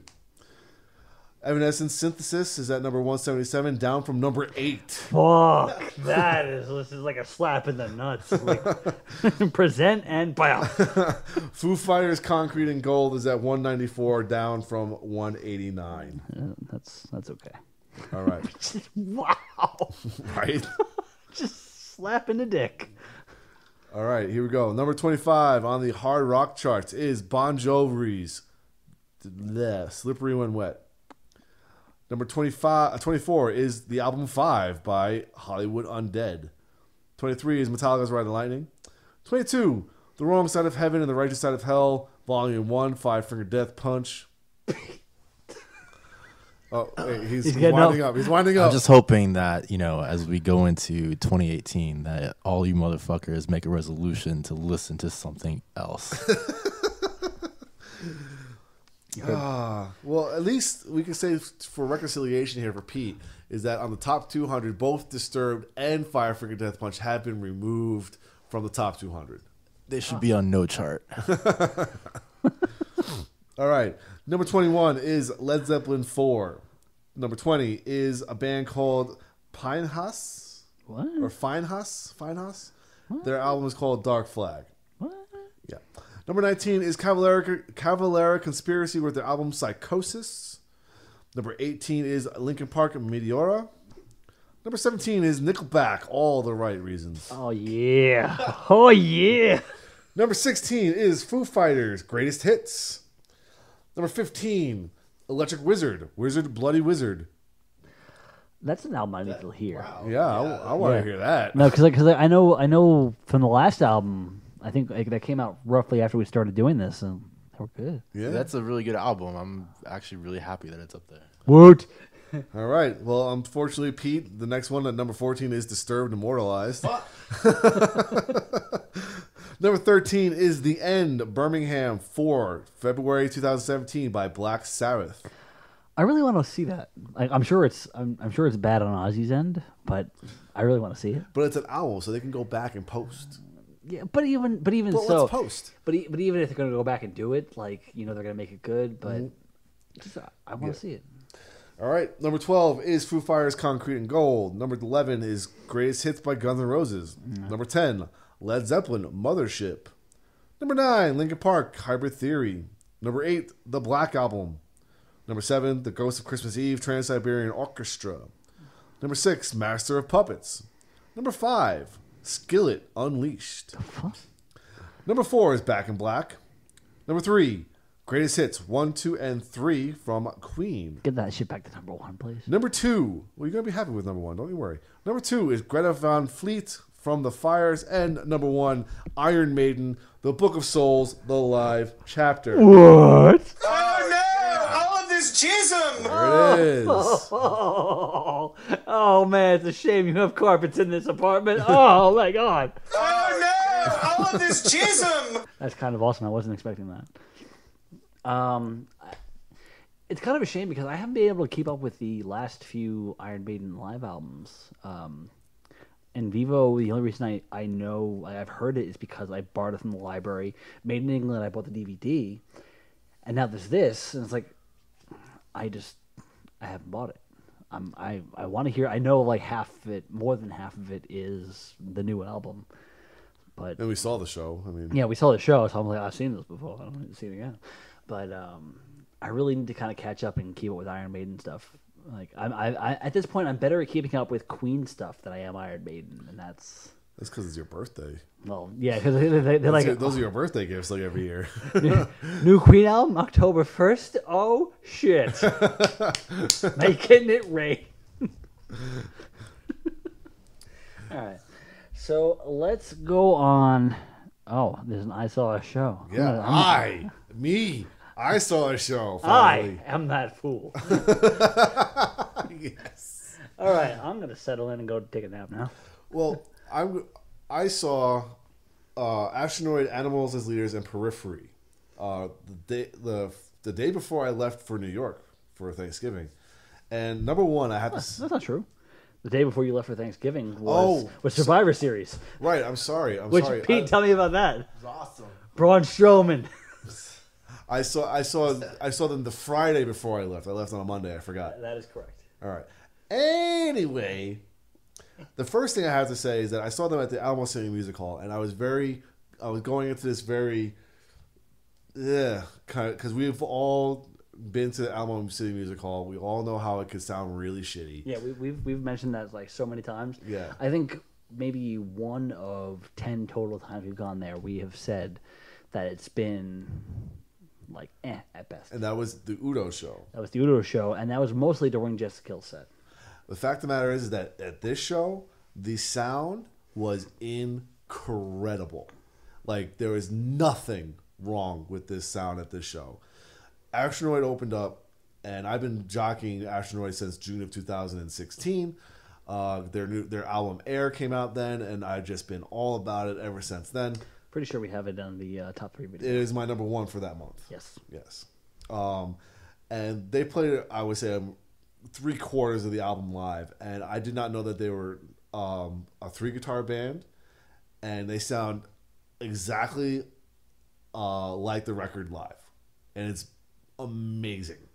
Like I said, I've been jockeying this band for a long time, and to see that band live, and that was their first night on that particular tour, it was incredible. Young guys from Boston, really talented. They only have so much stage room to do anything, but the fact of the matter is their music is very complicated that they really have to pay attention to what they're doing anyway. So it was just really good to see that band live. I was excited that the sound was perfect, especially for an opening act in that venue. Animals as Leaders came on next, and some people might find them boring only because it's just 3 dudes doing instrumental music, so they don't sing or anything like that. But they have a lot of energy. There's a lot of their main attraction, I think, for them live is number 1, the fact that they can reproduce their albums pretty much perfectly live, and the light show that kind of corresponds with the beat of the music, and they have very syncopated rhythms and incredible talent. Both guitar players are just absolute monsters with the strings. No bassist. It's just 2 dudes with, like, depending on what song they're playing, like either like 9 or 8 string guitar. So all the low end is carried over by the low end of the guitar. They were really good. But then the highlight of the show for me was actually Periphery. I've been talking about these guys for a while. I got into them with their Clear EP probably about 4 or 5 years ago. And I've really just been trying to follow them around ever since then. And they just blew me away because they have a lot of energy. They don't have a bass player either. They have 3 guitarists, and they all play. They take turns playing the low end on the low end of the guitar, and they were just incredible talent. The frontman is good, charismatic. He sounds exactly like he does on the record, which I kind of was concerned about, considering that he does both harsh and clean vocals. But all in all, to go into a holiday week, that was a fantastic show, and thank you, Dan, because that was my birthday gift. You're welcome. I will say that on that same night, I was actually at a Ring of Honor event, which is one of the bigger independent wrestling promotions here in the United States. And they were doing a thing, like, I think they had set up the show, and then they tried to boost it a little bit more because of the fact that Survivor Series was happening the same weekend. And they got Kenny Omega to wrestle at the event. Kenny Omega being one of the biggest names in wrestling worldwide right now. Mm-hmm. And it was cool because I've only seen a handful of like independent wrestling shows at this point. 2 of which were like really in like low end of independent. They don't have like the commentators and whatnot. And then there was Ring of Honor, and then there was Royal Rumble. So I've seen those. So like you're so used to things being kind of like smooth as the way they show it on TV. No, it's not like that live. Like things just happen. You're like, what's going on? Who's that? Whose music is that? I can't tell. And this was happening at the Austin Highway Event Center or something like that. I'm not going to go too much into it, but just the fact that it was a good fun time to watch wrestling. Stephen Amell from Arrow was an honorary member of Bullet Club for one night. Bullet Club being one of the biggest independent promotion like factions, cross promotion factions in wrestling right now. He was a honorary member, and he actually it's funny because I was watching him and I was like, I don't really know much about him or his I don't know what about Arrow or his background. He's actually a big fan of wrestling. He's actually trained, so he knows what he's doing, and he pulled off some great shit that night. So it was a 5-on-4 match at the end of the night, and he was pulling off some moves that he just wasn't half-assing it or being bullshit about it. He knew what he was doing. It was cool. The funniest thing was again, Kenny Omega was there. People were sawing off their arms and legs to get in just to see the man, and we're sitting there yep. Yep. Uh-huh. Man, you got $1,000 on you? I'll sell you my ticket. But yeah, that's where I was when you were seeing that show. I don't think I recall seeing too many shows since then. I definitely haven't seen anything since Lindsay went away, just because I haven't felt like going out and seeing shows. But I'm kind of upset because my original plan for Friday was to drive to Houston after work and go see Galactic Cowboys. Ah, yes. Galactic Cowboys have released an album almost under the radar. I didn't realize their album was coming out so quickly, so soon, and it just appeared on, I believe, last Friday, or not this past Friday, but the one before it. And I was going to drive out there to see them, but it seems like they might be doing some shows in 2018, potentially in San Antonio. So I decided to not take that risk and drive out there after a full day of work and fall asleep behind the wheel in the middle of a dark road on the way to Houston. So that's all I got for I Saw a Show. Normally I have more, but I was also Apotheca came back to San Antonio on Friday. Was that already happened? Yeah, I missed that show. So next time though. So let's go on to our discussion, which Chris had mentioned earlier, is going to be about Grammy nominations. It's that time of the year where we sit there and gripe about BS. I haven't actually looked at the list yet, and I'm just going to kind of half look away while you read up the list. Let's start with the best metal performance. Okay, best metal performance. All right. We have the nominations are August Burns Red with their song Invisible Enemy. They had a new album this year? What? Apparently so. Or a new single? Next one up is Body Count with their song Black Hoodie. Code Orange with their song Forever. Mastodon with their song Sultan's Curse. And Meshuggah with their song Clockworks. I think we should read out all of them and then go from there. Okay. Let's go to Best Rock Performance with Leonard Cohen, You Want It Darker. Hallelujah. Chris Cornell, The Promise. Foo Fighters, Run. Kaleo? Well, anyway, No Good and Nothing More, Go to War. That's... Okay, go on. Best Rock Song. Metallica, Atlas Rise. Oh, fuck! All right. K. Flay, Blood in the Cut. Nothing More, Go to War. Foo Fighters, Run. And Avenged Sevenfold, The Stage. Here's where it gets stupid. Best Rock Album. Mastodon, Emperor of Sand. Metallica, Hardwired to Self-Destruct. Nothing More, The Stories to Tell Ourselves. Queens of the Stone Age, Villains. The War on Drugs, A Deeper Understanding. The living fucking shit is happening. Well, I think the first thing we can argue is that why is Metallica, Avenged Sevenfold, and Mastodon not in the best metal? Well, Mastodon's in the best metal performance, but why is Metallica and Avenged Sevenfold not in the best metal performance? Even with this being Metallica's closest return to metal in years,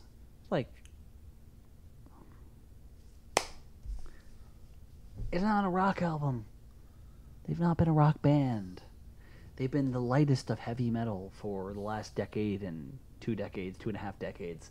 Holy crap! It's been so long since the Black Album came out. I'm old. I'm going home. Oh my god! I think the time is an existential moment right now. Seriously, no. Black Album was 91. I was like 6. I think I need to go home. I need a nurse. But no, like they've never even in their latest times. Like I have Metallica's Black Album's currently in Lindsay's car, which is what I was listening to when not listening to the iPod for the last week, and it's commercially viable, but not really hard rock or not even rock at its minimal. People would consider Elton John to be rock, Yeah. but I wouldn't put the two in the same boat at all. Yep.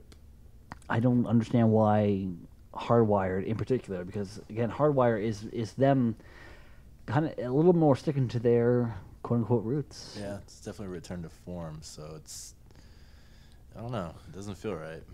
I know. I was also very surprised they put best rock album with Mastodon in there. Yeah. Well, they put best rock album with Mastodon and then best metal performance with Sultan's Curse. Yeah. It's like I don't know where to. They're just crossing their own genre. Like they don't. They So, like, are do the clearly showing genres- not they don't know what the fuck's going on. Yeah, it's like they have to. I don't know. Like clearly they don't have definitions for these fucking things. Like, I don't know. Well, I think the one thing here that's good is that the best metal performance actually has all original music on it. Because usually these things for best metal performance tends to have an old stalwart band doing a cover. Well, because Like- the old stalwart band has died, and that's Motorhead. Yeah, well, Motorhead won for their cover of Whiplash, and I think Metallica won one time for their cover of Stone Cold Crazy. That's true. So, I mean, it's at least this time they have metal bands with original material in the metal category. Now, where they think they kind of screwed up is putting the best rock album with Metallica and Mastodon, especially because, like you mentioned, they have Mastodon in the best metal performance category. How does it work? How does it work when you have two different categories with the same band? I feel like it's a little bit like gerrymandering or something. Like they almost, it's like hedging your bets with by putting Metallica into like the best rock. I think To have them have like a better chance of winning. Yeah, because I mean, not that I still feel like they put up a good fight in the metal, but there's definitely some better albums in the metal category. And remember, the metal performance is individual songs, not albums. Correct. Right. And I just feel like if you put Metallica up against like those like in the rock category, I feel They have a like better chance of winning. for sure. So I think that might be what's going on there. I'm also curious at how it's decided what songs are nominated. Like, I would have preferred Moth into Flame to be Metallica's choice for their Grammy nomination, not Atlas Rise. I don't know if it's the band that submits these things into to be nominated or not. What song did you say should be on there? Moth into Flame. Oh, But it's whatever the single is, I think, right? Just Not because necessarily. No. Not necessarily, because I think the single for the Foo Fighters record is "The Sky Is a Neighborhood," not "Run." I feel like for Metallica, I mean, like, which one's more "And Justice for All" for Metallica? I thought that was "Moth into Flames" actually.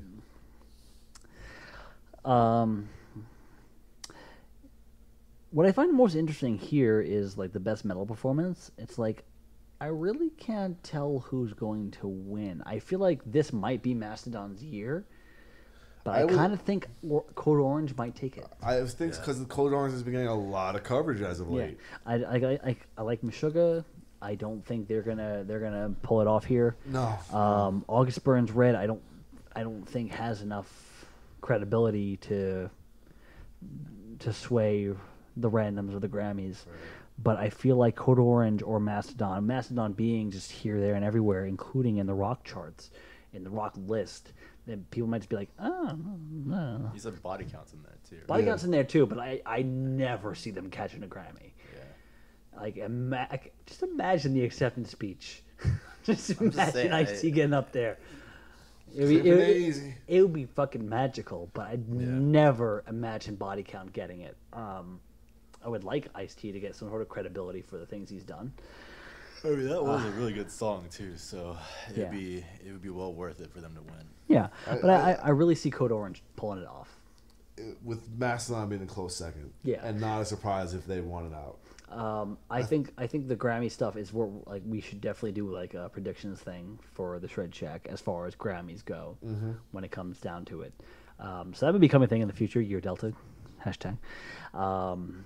So what do you think for best rock performance?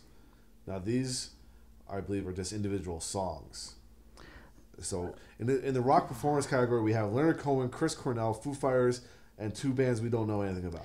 The problem I'm hoping that we don't hit with this is that 2/5 of this have died this year. And I'm hoping it doesn't sway the idea because I don't know anything about Chris Cornell's latter-day solo stuff. I heard that like as he went on, it got a little bit bad.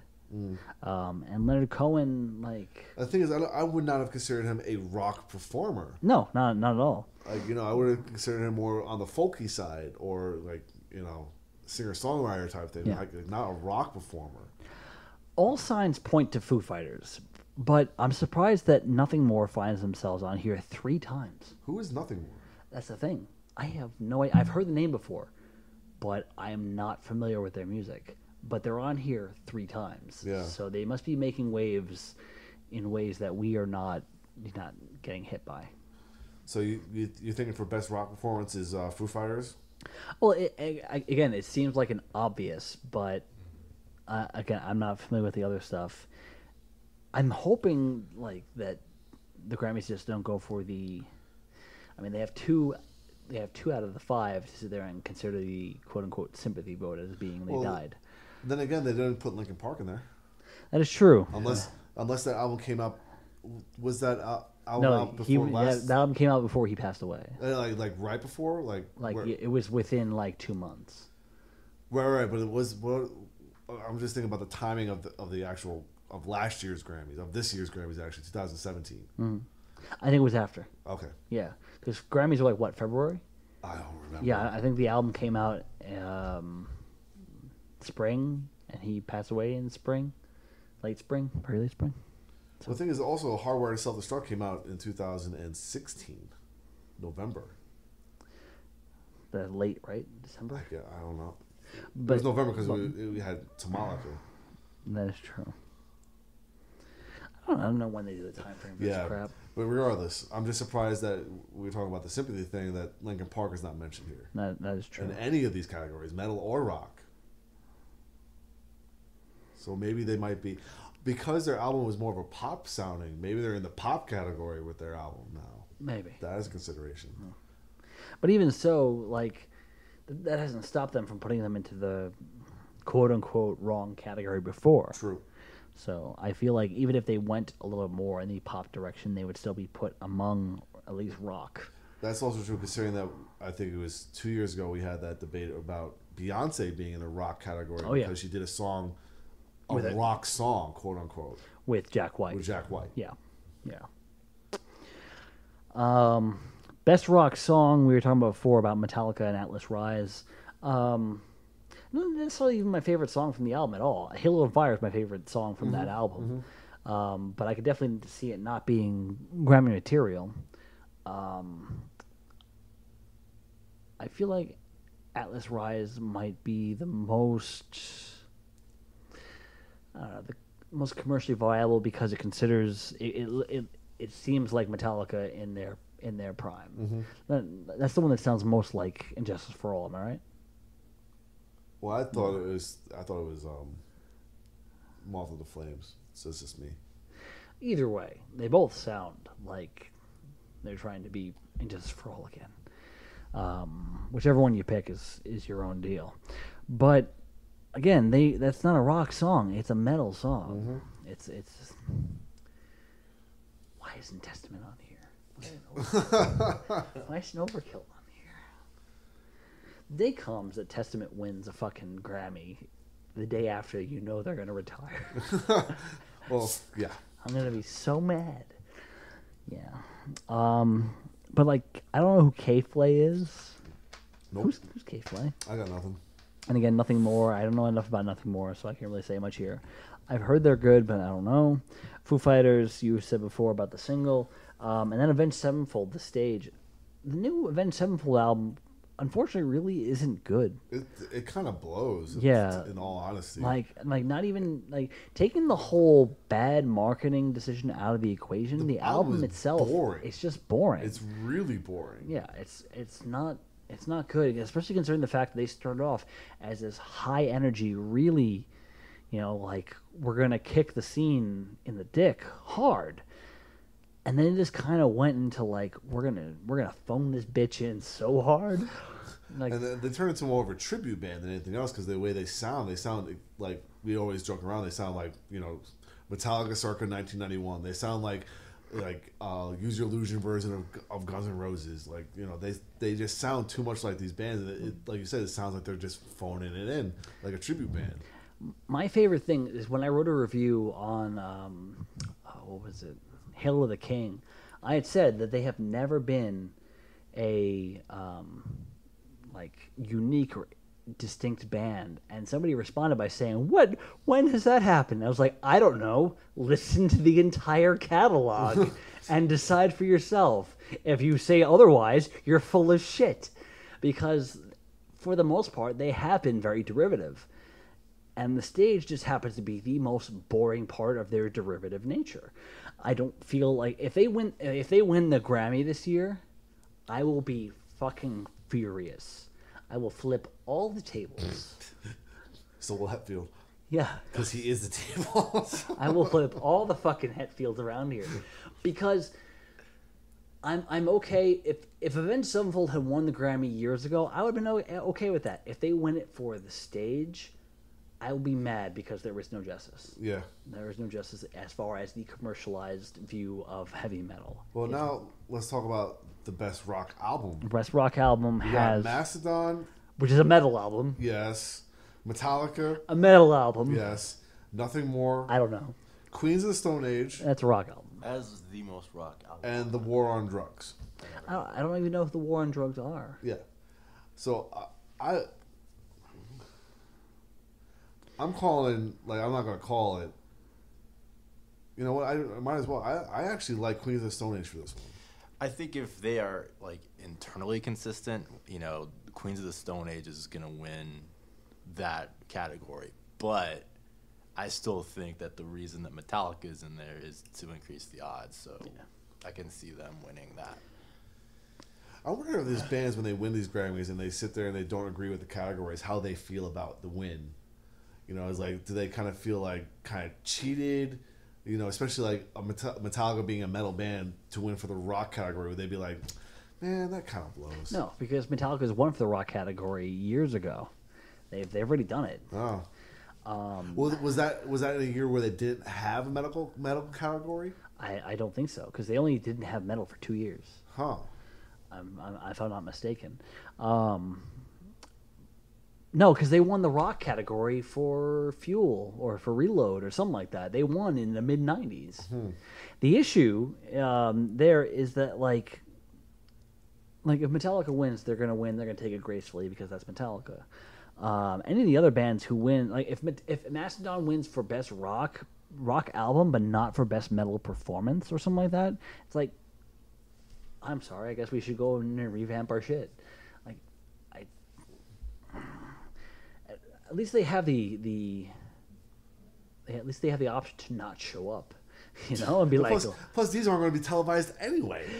What would be the greatest thing if Mastodon won and like their like reception video was like, "Hey, thanks for this, guys, but we're in the studio recording a metal album."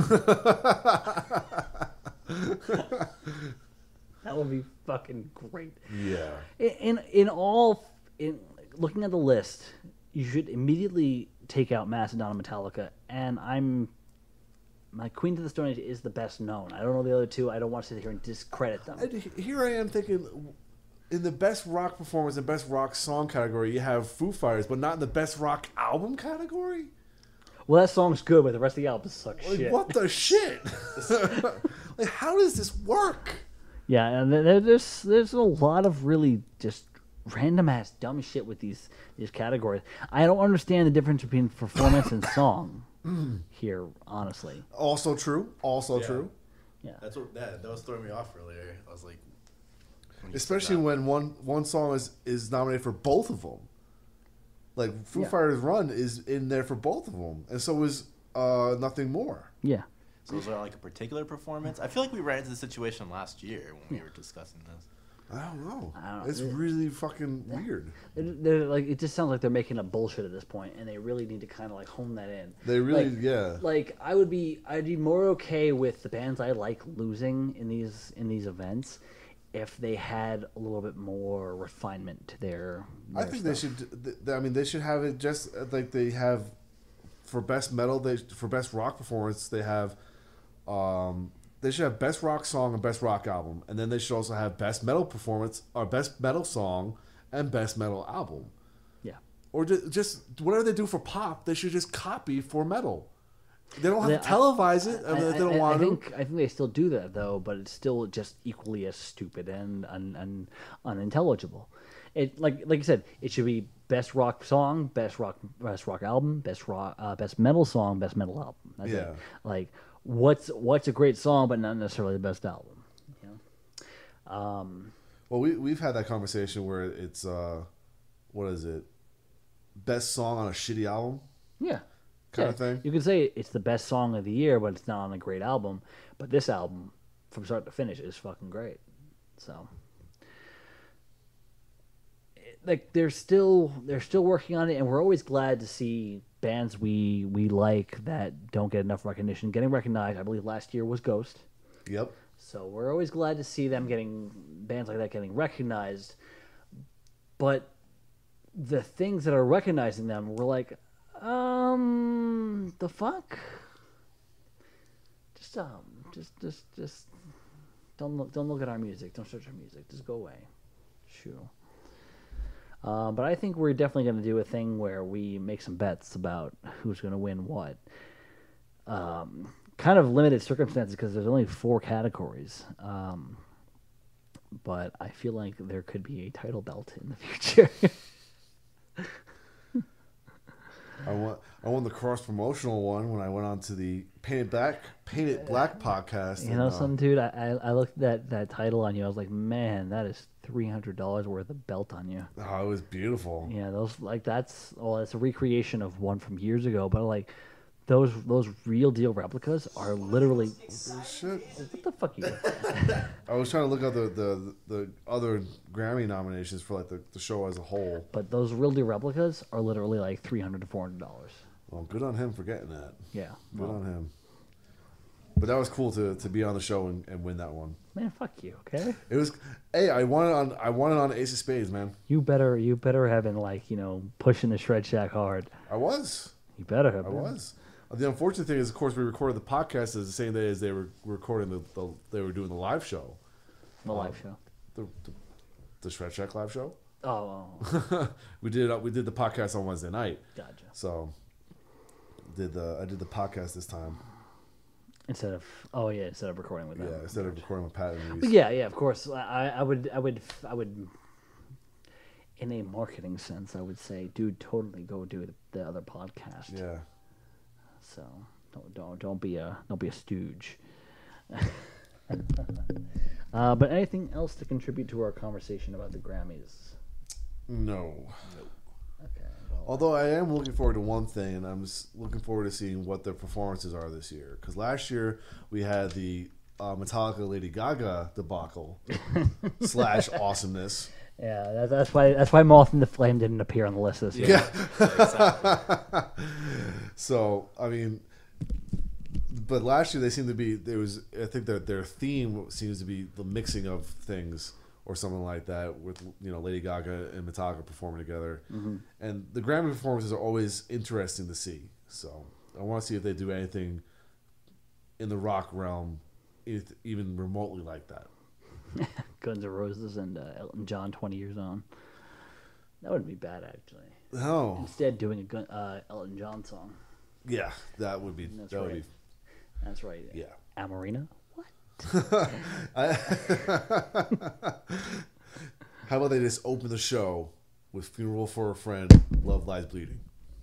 Let's just open and finish the show and just do like just a text thing of the winners and losers on the screens while they're doing that song. It's 11 minutes long. You don't need much more than that because you know what? Everyone knows that the rest of it's bullshit anyway. So fuck that. Anyway, let's close this up because Warrior needs food, even though it's like 10:30. But here we go. Didn't bring me a fucking sandwich, you son of a bitch! God damn you! I need that sandwich! No, I didn't bring him a sandwich, but I brought myself a burrito, and it was delicious. I'm actually very disappointed at Chipotle because they're very limited compared to Freebirds. Freebirds is the best. I've only been to Chipotle once, and I had no desire to go back. Dude, go to Freebirds. I've been to Freebirds. I love Freebirds. Freebird, like, it's basically, Chipotle is basically Freebirds with, like, 50% of the options. I went in there, and I was out within 90 seconds. I was like, I wanted other stuff, but you didn't have it. But until next time, I'm Dan Mack. And this is Chris Mack. And I'm Pete. And buy burritos, because they're good.